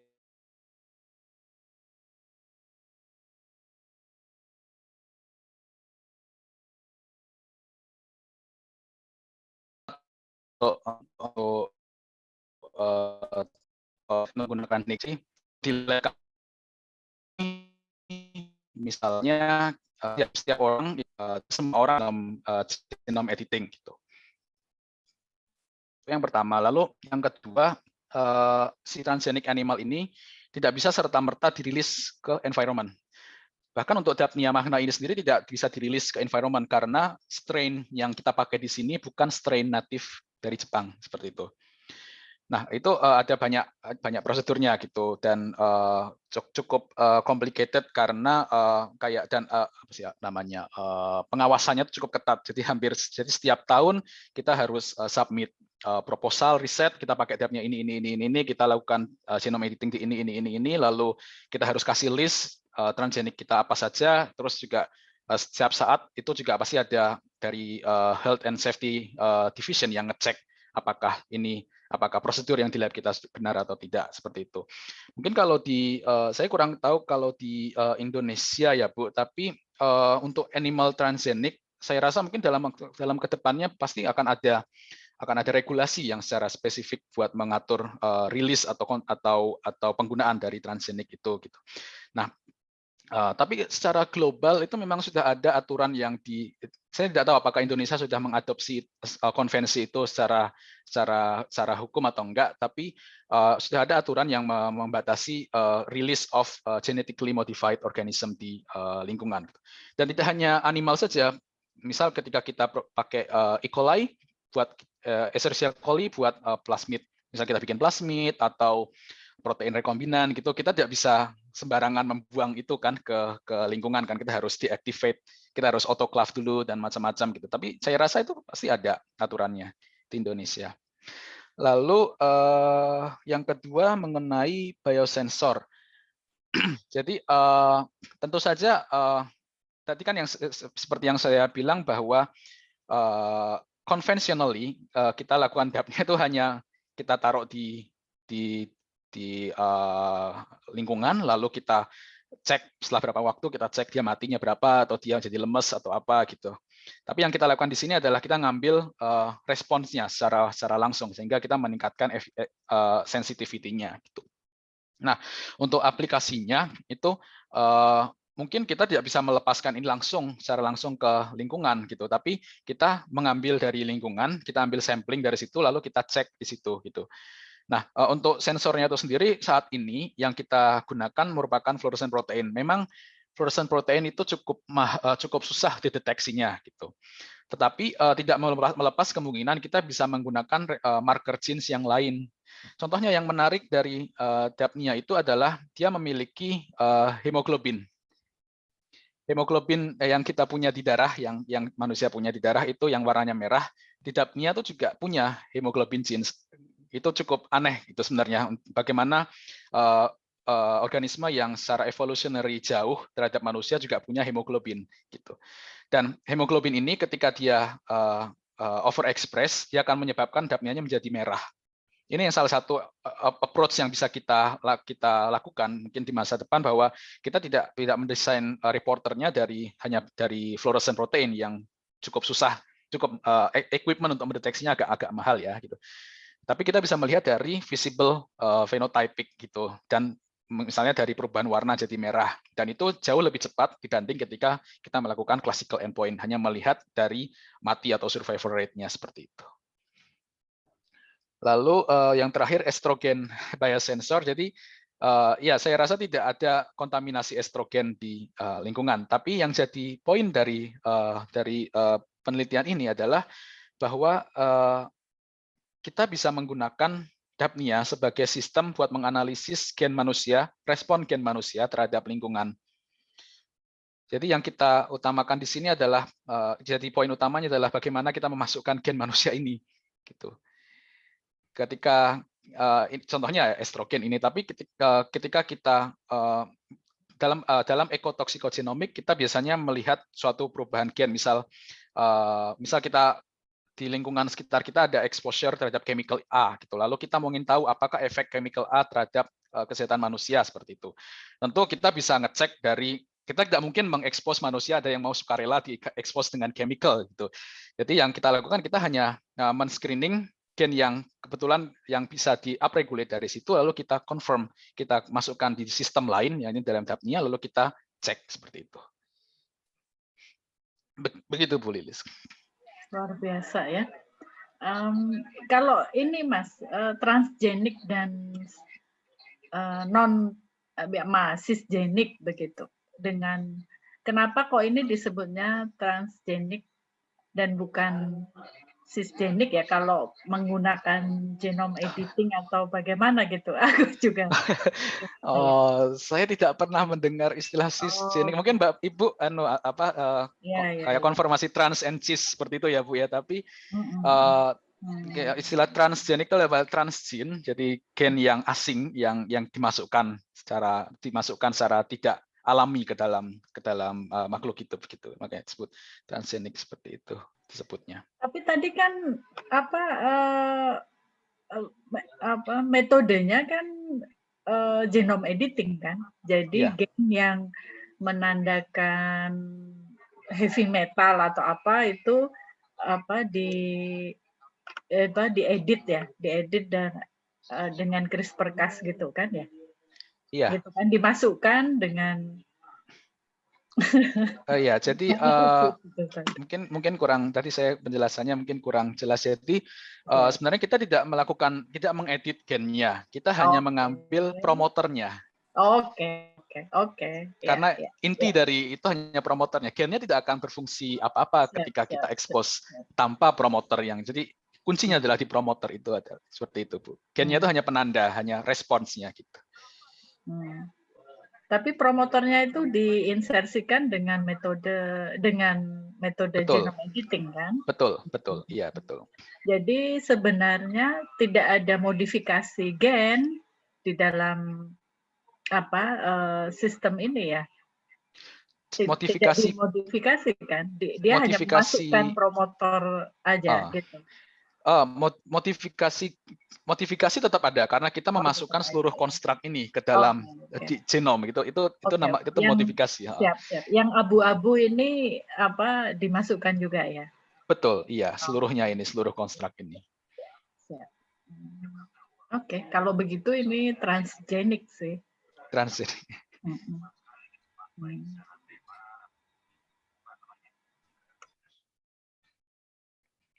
Oke, bagaimana Bu Lilis? Masih ada yang ingin ditanyakan lagi? Sudah, Mbak. Ya, iya. Itu idenya itu berkembang ya. Jadi bagaimana memasukkan gen manusia dan lain-lain itu saya rasa idenya luar biasa. Betul sekali Bu Lilis. Ya. Terima kasih Bu Lilis untuk pertanyaan-pertanyaannya. Kita juga jadi belajar lebih banyak lagi ya di sini.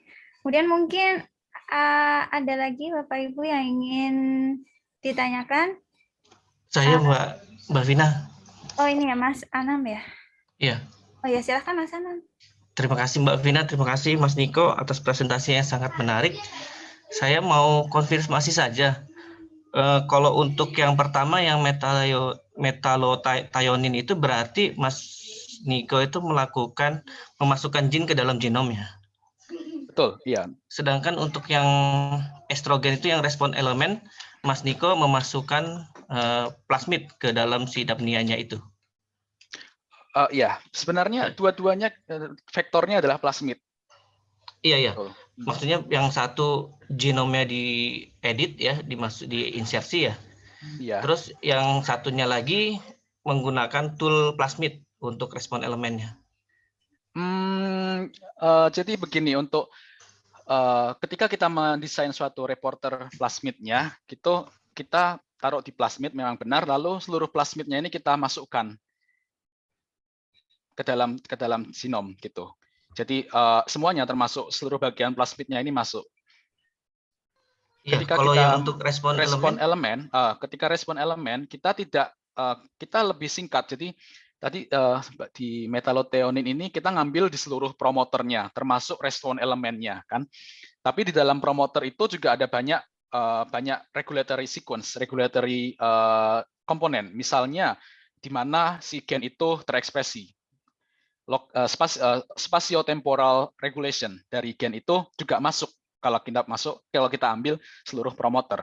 Tapi ketika kita ambil respon elemennya, ini sequence yang meregulasi spatiotemporalnya itu hilang.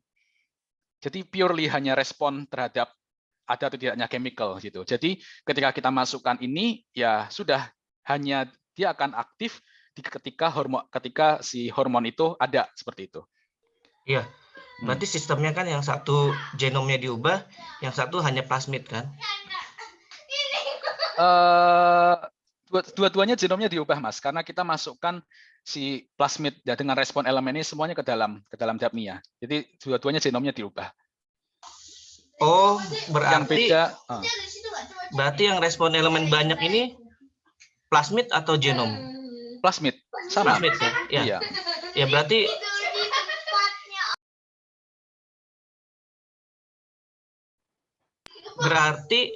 plasmid kan ininya apa namanya mekanismenya, responnya. Betul. Jadi dia mengambil respon elemen dari genom, kemudian ditaruh di dalam plasmid. Plasmidnya nanti yang merespon si estrogennya itu kan. Betul. Jadi toolnya itu pakai plasmid, sedangkan kalau yang satunya lagi dia langsung genomnya kan ya?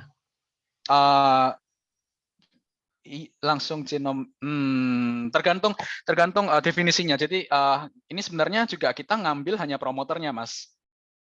Kita hanya ambil promoter regionnya saja. Bukan artinya kita masukkan ini langsung ke dalam sini di genom, tapi kita ambil promoternya, masukkan plasmid, lalu kita integrasi ke genom, seperti itu. Jadi kalau kita lihat nanti di genom strain genomnya ada dua promoternya, promoter yang asli untuk mendrive metalotheonin, ada promoter lainnya yang mengedrive GFP atau reporter gene lainnya, seperti itu. Iya benar, Mas.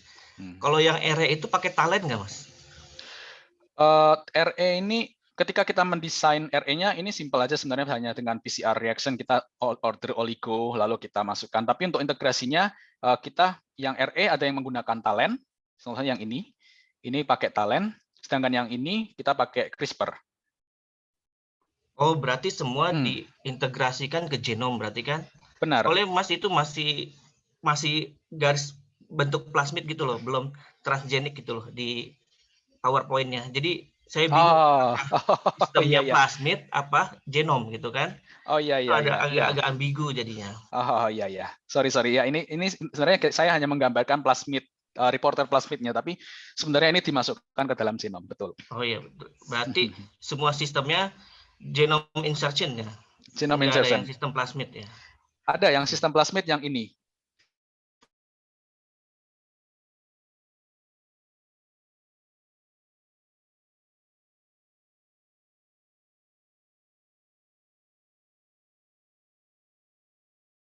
Ini gitu. Tadi nyambung dengan pertanyaan Vina, tapi saya tidak tahu sama atau tidak ya. Waktu Mas Niko mengambil metalothionin itu sebagai respon terhadap metal, apakah pertama kali itu kan konserv ya, jadi memang metalothionin itu digunakan untuk mengenali metal ya. Apakah pernah melakukan sebelumnya melakukan array terhadap respon logam terhadap dapnia? Saya rasa array misal dengan expose lalu ngecek ya. Mungkin itu saya tidak ingat melakukan itu, tapi kita mungkin ngambil metalotheoninnya ini berdasarkan informasi dari ini metodologinya seperti Mas bilang ini sangat conserve dan ada di mana-mana. Kita ngambil memang dari ini terkenal gitu. Ini memang dipakai dari banyak organisme lainnya sehingga kita berprediksi bahwa ini bisa gitu. Dan memang kita ketika lakukan ini dan ini kita melihat cukup tinggi responsnya gitu. Tentu kalau ini bias ya, ini yang kita ambil cukup bias untuk mengambil memilih metalotheonin. Tapi berdasarkan informasi yang ada kita pakai itu. Tentu saja kalau kita pakai misal dari microarray atau apa, kita bisa melihat secara lebih luas genome changes-nya, genome expression changes. Dan mungkin kita bisa mendapat lebih banyak informasi atau memilih kandidat gen lainnya dari promotor lain seperti itu. Betul.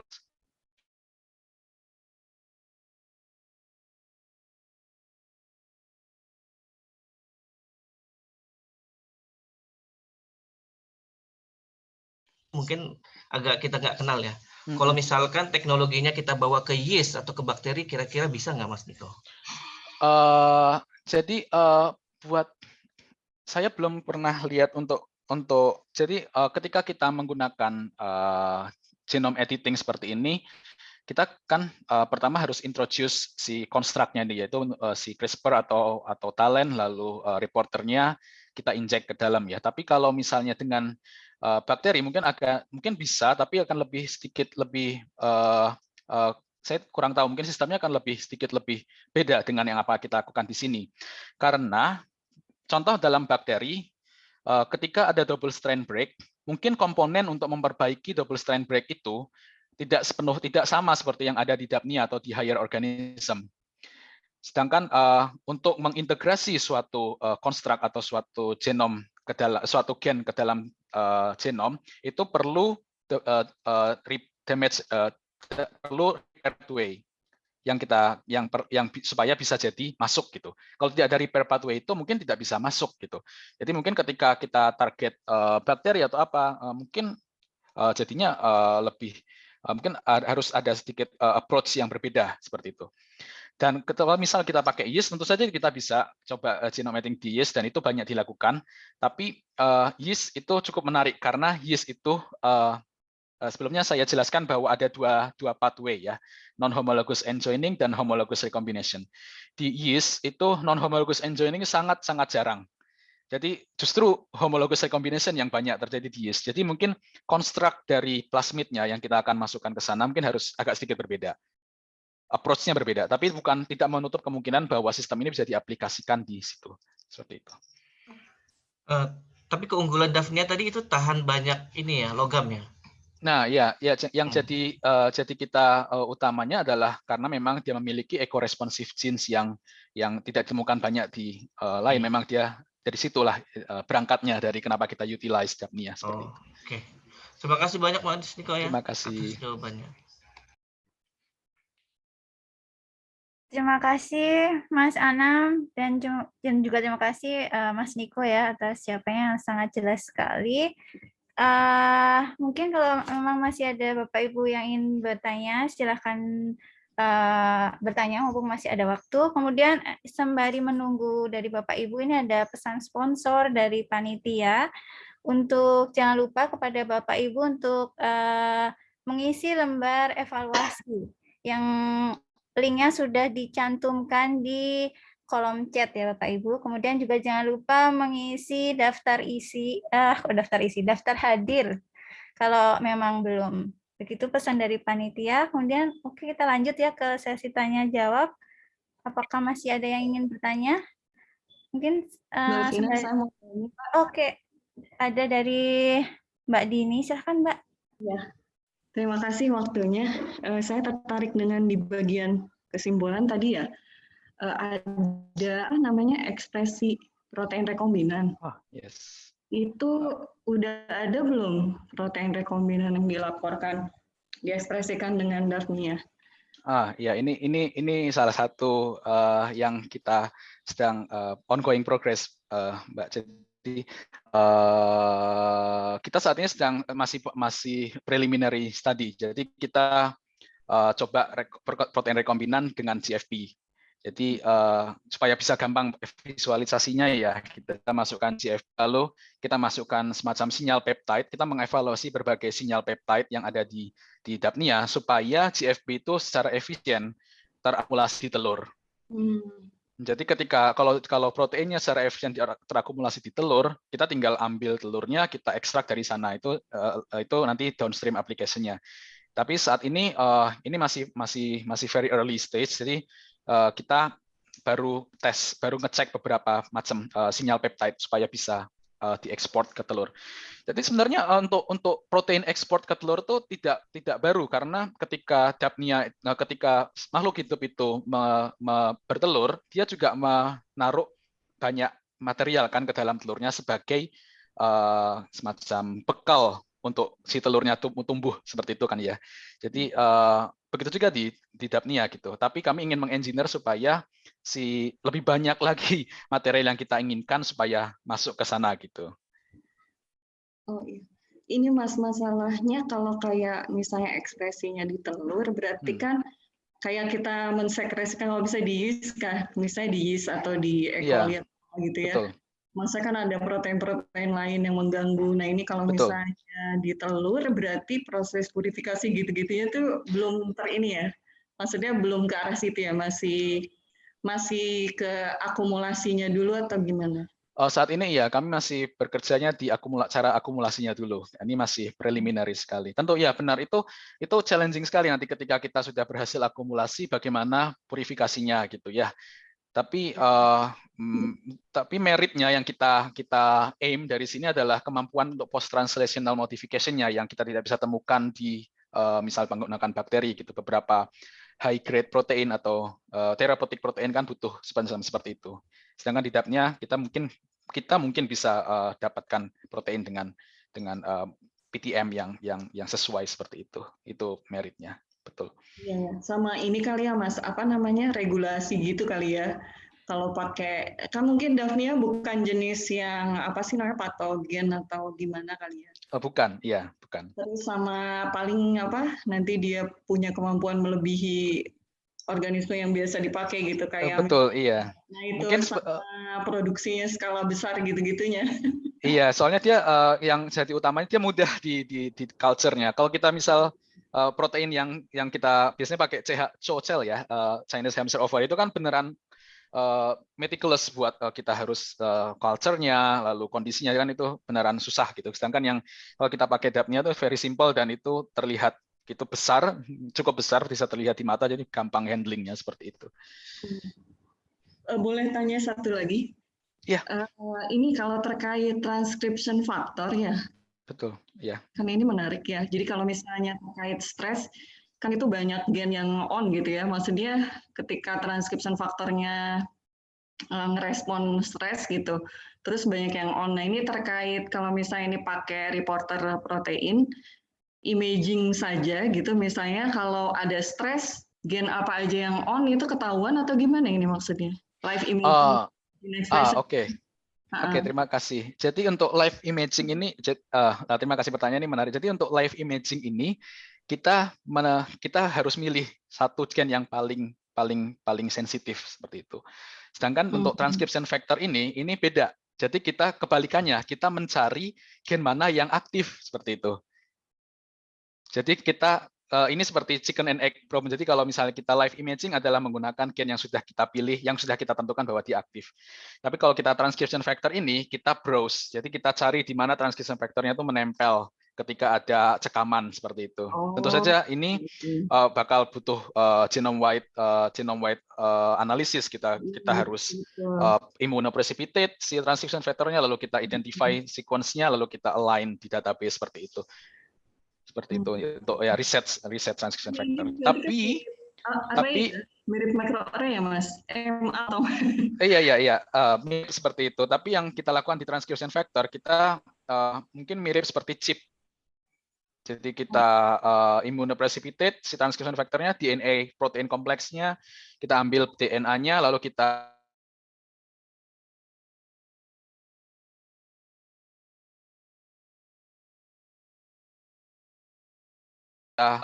transcription factor ini juga bisa dipakai live imaging karena beberapa transcription factor itu tidak banyak diteliti dalam hal misalnya spatiotemporal expression-nya seperti itu.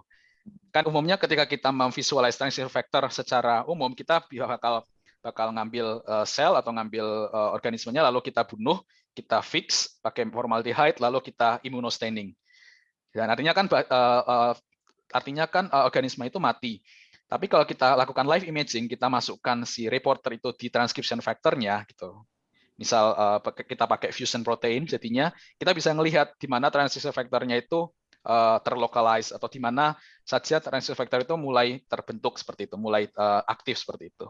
Itu yang jadi poin live imaging-nya. Berarti kalau ini lebih ke lokalisasinya, tapi tidak mengidentifikasi gen apa yang di on off sama si transcription faktornya ya?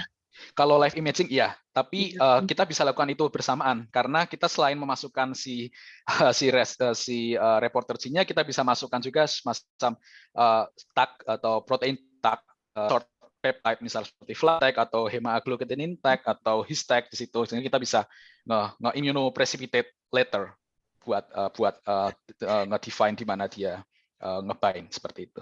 Iya, tapi mungkin perlu konfirmasi ini lagi nggak Mas? Konfirmasi level ekspresi. Misalnya kalau kita sudah live imaging nih, mengidentifikasi misalnya, oh ini mungkin dia pengaruhnya ke yang mana gitu ya, gen yang mengkode protein apa gitu misalnya.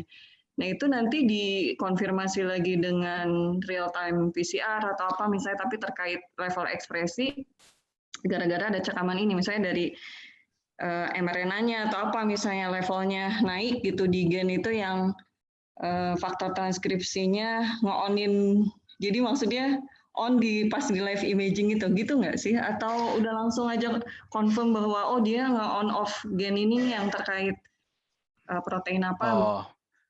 Untuk target yang kayak gini, ya. Ya, untuk targetnya tentu saja kita bisa harus lakukan verifikasi. Jadi untuk verifikasi qPCR tentu kita harus lakukan karena proof-nya juga tetap harus ada gitu. Kita harus membandingkan dari visual juga dari quantify gitu. Terkadang kita visualisasi kan hanya sangat datanya kan kualitatif ya gitu. Susah untuk dilakukan tanpa ada pembanding gitu. Makanya kita harus lakukan kuantitatif analisis dengan qPCR juga seperti itu. Terima kasih Mas Niko. Terima kasih. Ya. Terima kasih Mbak Dini.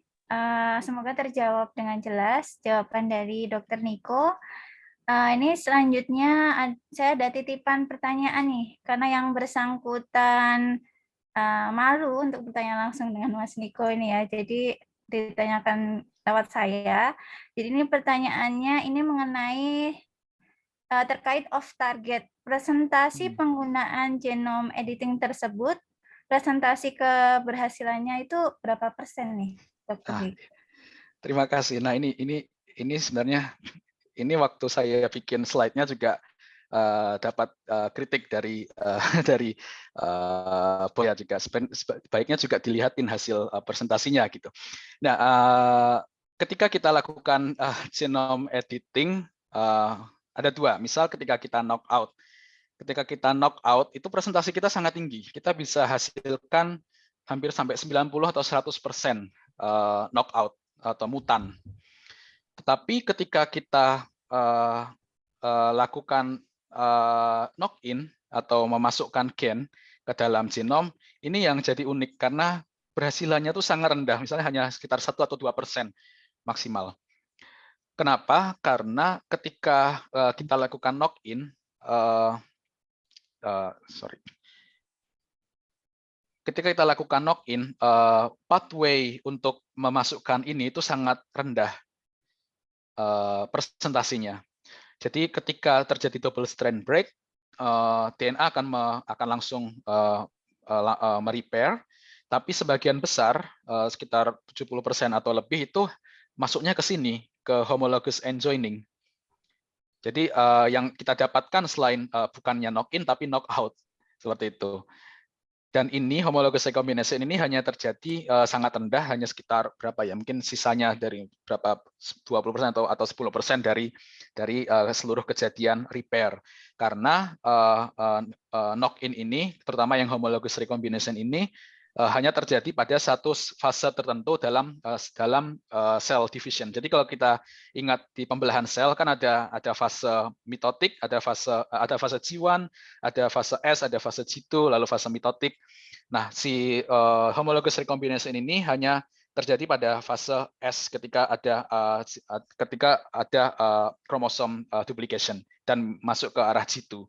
Dan itu hanya sebagian fraction kecil dari seluruh timeline dari sel itu gitu. Makanya ini susah buat dimasukkan. Lalu mengenai off target, itu tentu off target ini poin yang menyebabkan kenapa genome editing itu masih hari-hari masih enggan untuk dilakukan di manusia atau di hewan lainnya gitu, karena off targetnya tuh cukup lebar, cukup tinggi probability-nya. Ketika kita lakukan di Dapnia, kita mungkin saya rasa pasti ada off target yang terjadi, tapi tidak jadi concern yang terlalu besar gitu, selama tidak ada efek yang terlalu adverse, terlalu buruk gitu. Dan sayangnya kita tidak untuk mengecek off target, kita harus ekstrak, lalu kita harus deep sequencing gitu, dan itu cukup susah. Jadi kita tidak lakukan itu. Kita hanya mengevaluasi off target dari kemiripan guide RNA sequence-nya. Ini ya, guide RNA sequence-nya kita cek. Kalau misalnya kita ubah basanya satu persatu, lalu kita cek di database, itu nempel ke gen, kira-kira bakal nempel ke gen apa. Lalu kita cek gen itu apakah ada mutasi atau tidak gitu ketika kita bikin dapat transgeniknya. Kalau misalnya tidak, ya sudah, mungkin tidak ada mutasi seperti itu. Oke, terima kasih Mas Niko. Semoga terjawab ya tadi ya pertanyaannya. Kemudian karena sayang sekali karena keterbatasan waktu, kita harus menutup sesi tanya jawab kita pada hari ini. Nah, ini sebelum kita akhiri sesi ini ada pertanyaan yang mungkin selalu ditanyakan di setiap knowledge sharing seminar ya, mengenai apakah boleh di-share ini PPT slide-nya atau bagaimana nih Dr. Niko, boleh atau tidak gitu. Banyak yang menanyakan soalnya.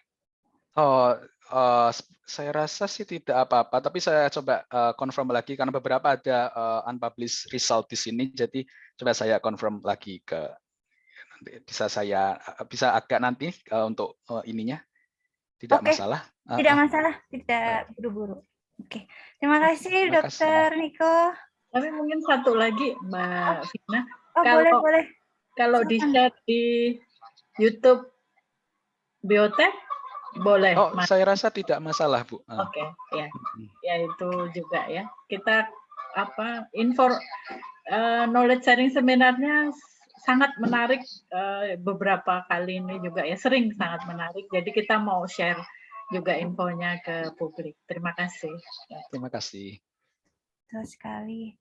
Terima kasih Dr. Niko atas kehadirannya pada hari ini, sudah berkenan untuk share ilmunya kepada kita semua dan juga menjawab pertanyaan-pertanyaan kita. Saya harap nggak kapok ya, untuk mungkin di waktu yang akan datang mungkin bisa datang lagi untuk sharing-sharing pengalaman lagi ke kita semua yang ada di Puslit Biotek. Kemudian mungkin nanti ke depannya bisa ada kolaborasi antara departemen atau laboratoriumnya Dr. Niko dengan kita yang ada di LIPI Bioteknologi. Terima kasih Dr. Niko atas kedatangannya. Saya tutup dulu sesi presentasi dan tanya jawab kali ini. Waktu dan tempat saya kembalikan kepada Mbak Wardah. Terima kasih kepada Mbak Vina Amreta Lasmi yang sudah membantu diskusi ini. Dan kami mengucapkan terima kasih kepada narasumber Dr. Niko Aditama untuk materinya yang sangat menarik. Bapak Ibu, kami mengingatkan kembali, mohon dapat mengisi daftar hadir dan form evaluasi yang sudah kami share di kolom chat. Baik Bapak Ibu, sebelum kita akhiri, kita foto bersama dahulu. Kami mohon Bapak Ibu dapat mengaktifkan kameranya. Silahkan Mas Naro dibantu pengambilan dokumentasinya.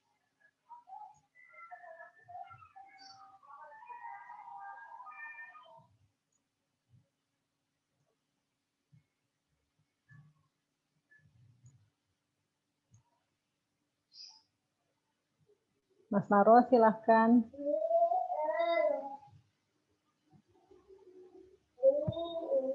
Sepertinya di Rusun lagi mati lampu, Mbak Wardah. Saya gitu. ambil alih aja. Oke. Mohon maaf Bapak Ibu, di saya ada 2 slide, jadi mohon bertahan dulu senyumnya. Saya mulai dari slide pertama ya. 1, 2, 3.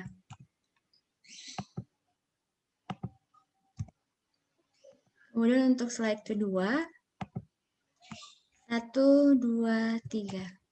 Terima kasih, saya kembalikan ke Mbak Wardah. Terima kasih Mbak Adel. Baik Bapak Ibu, demikian knowledge sharing seminar hari ini. Semoga sharing ilmu hari ini memberi manfaat bagi kita semua. Kami mengucapkan terima kasih kepada Kepala Pusat Penelitian Bioteknologi LIPI, Dr. Puspita Risdianti, Dr. Niko Aditama, Dr. Vina Amreta Laksmi, serta Bapak Ibu yang sudah mengikuti acara ini hingga akhir. Dan kami mohon maaf atas kekurangan selama acara berlangsung. Sampai jumpa lagi pada knowledge sharing seminar berikutnya dengan tema yang berbeda. Akhir kata, wabillahi taufiq wa hidayah. Wassalamualaikum warahmatullahi wabarakatuh. Salam sehat untuk kita semua. Terima kasih. Assalamualaikum warahmatullahi wabarakatuh. Terima kasih. Terima kasih banyak Mas Niko. Terima kasih Mas Sama-sama Bu Niko. Lilis. Iya, sama-sama Mbak Vina. Nanti kontak-kontak lagi ya. Ya, email saya ada di, saya kirim, kayaknya Bu Trisanti kirim ke Mbak Vina juga tuh. Ya, itu Siap, ada, bisa dari sana. Siap nanti. Terima kasih. Terima kasih banyak. Ya, izin live. Ya. Terima kasih.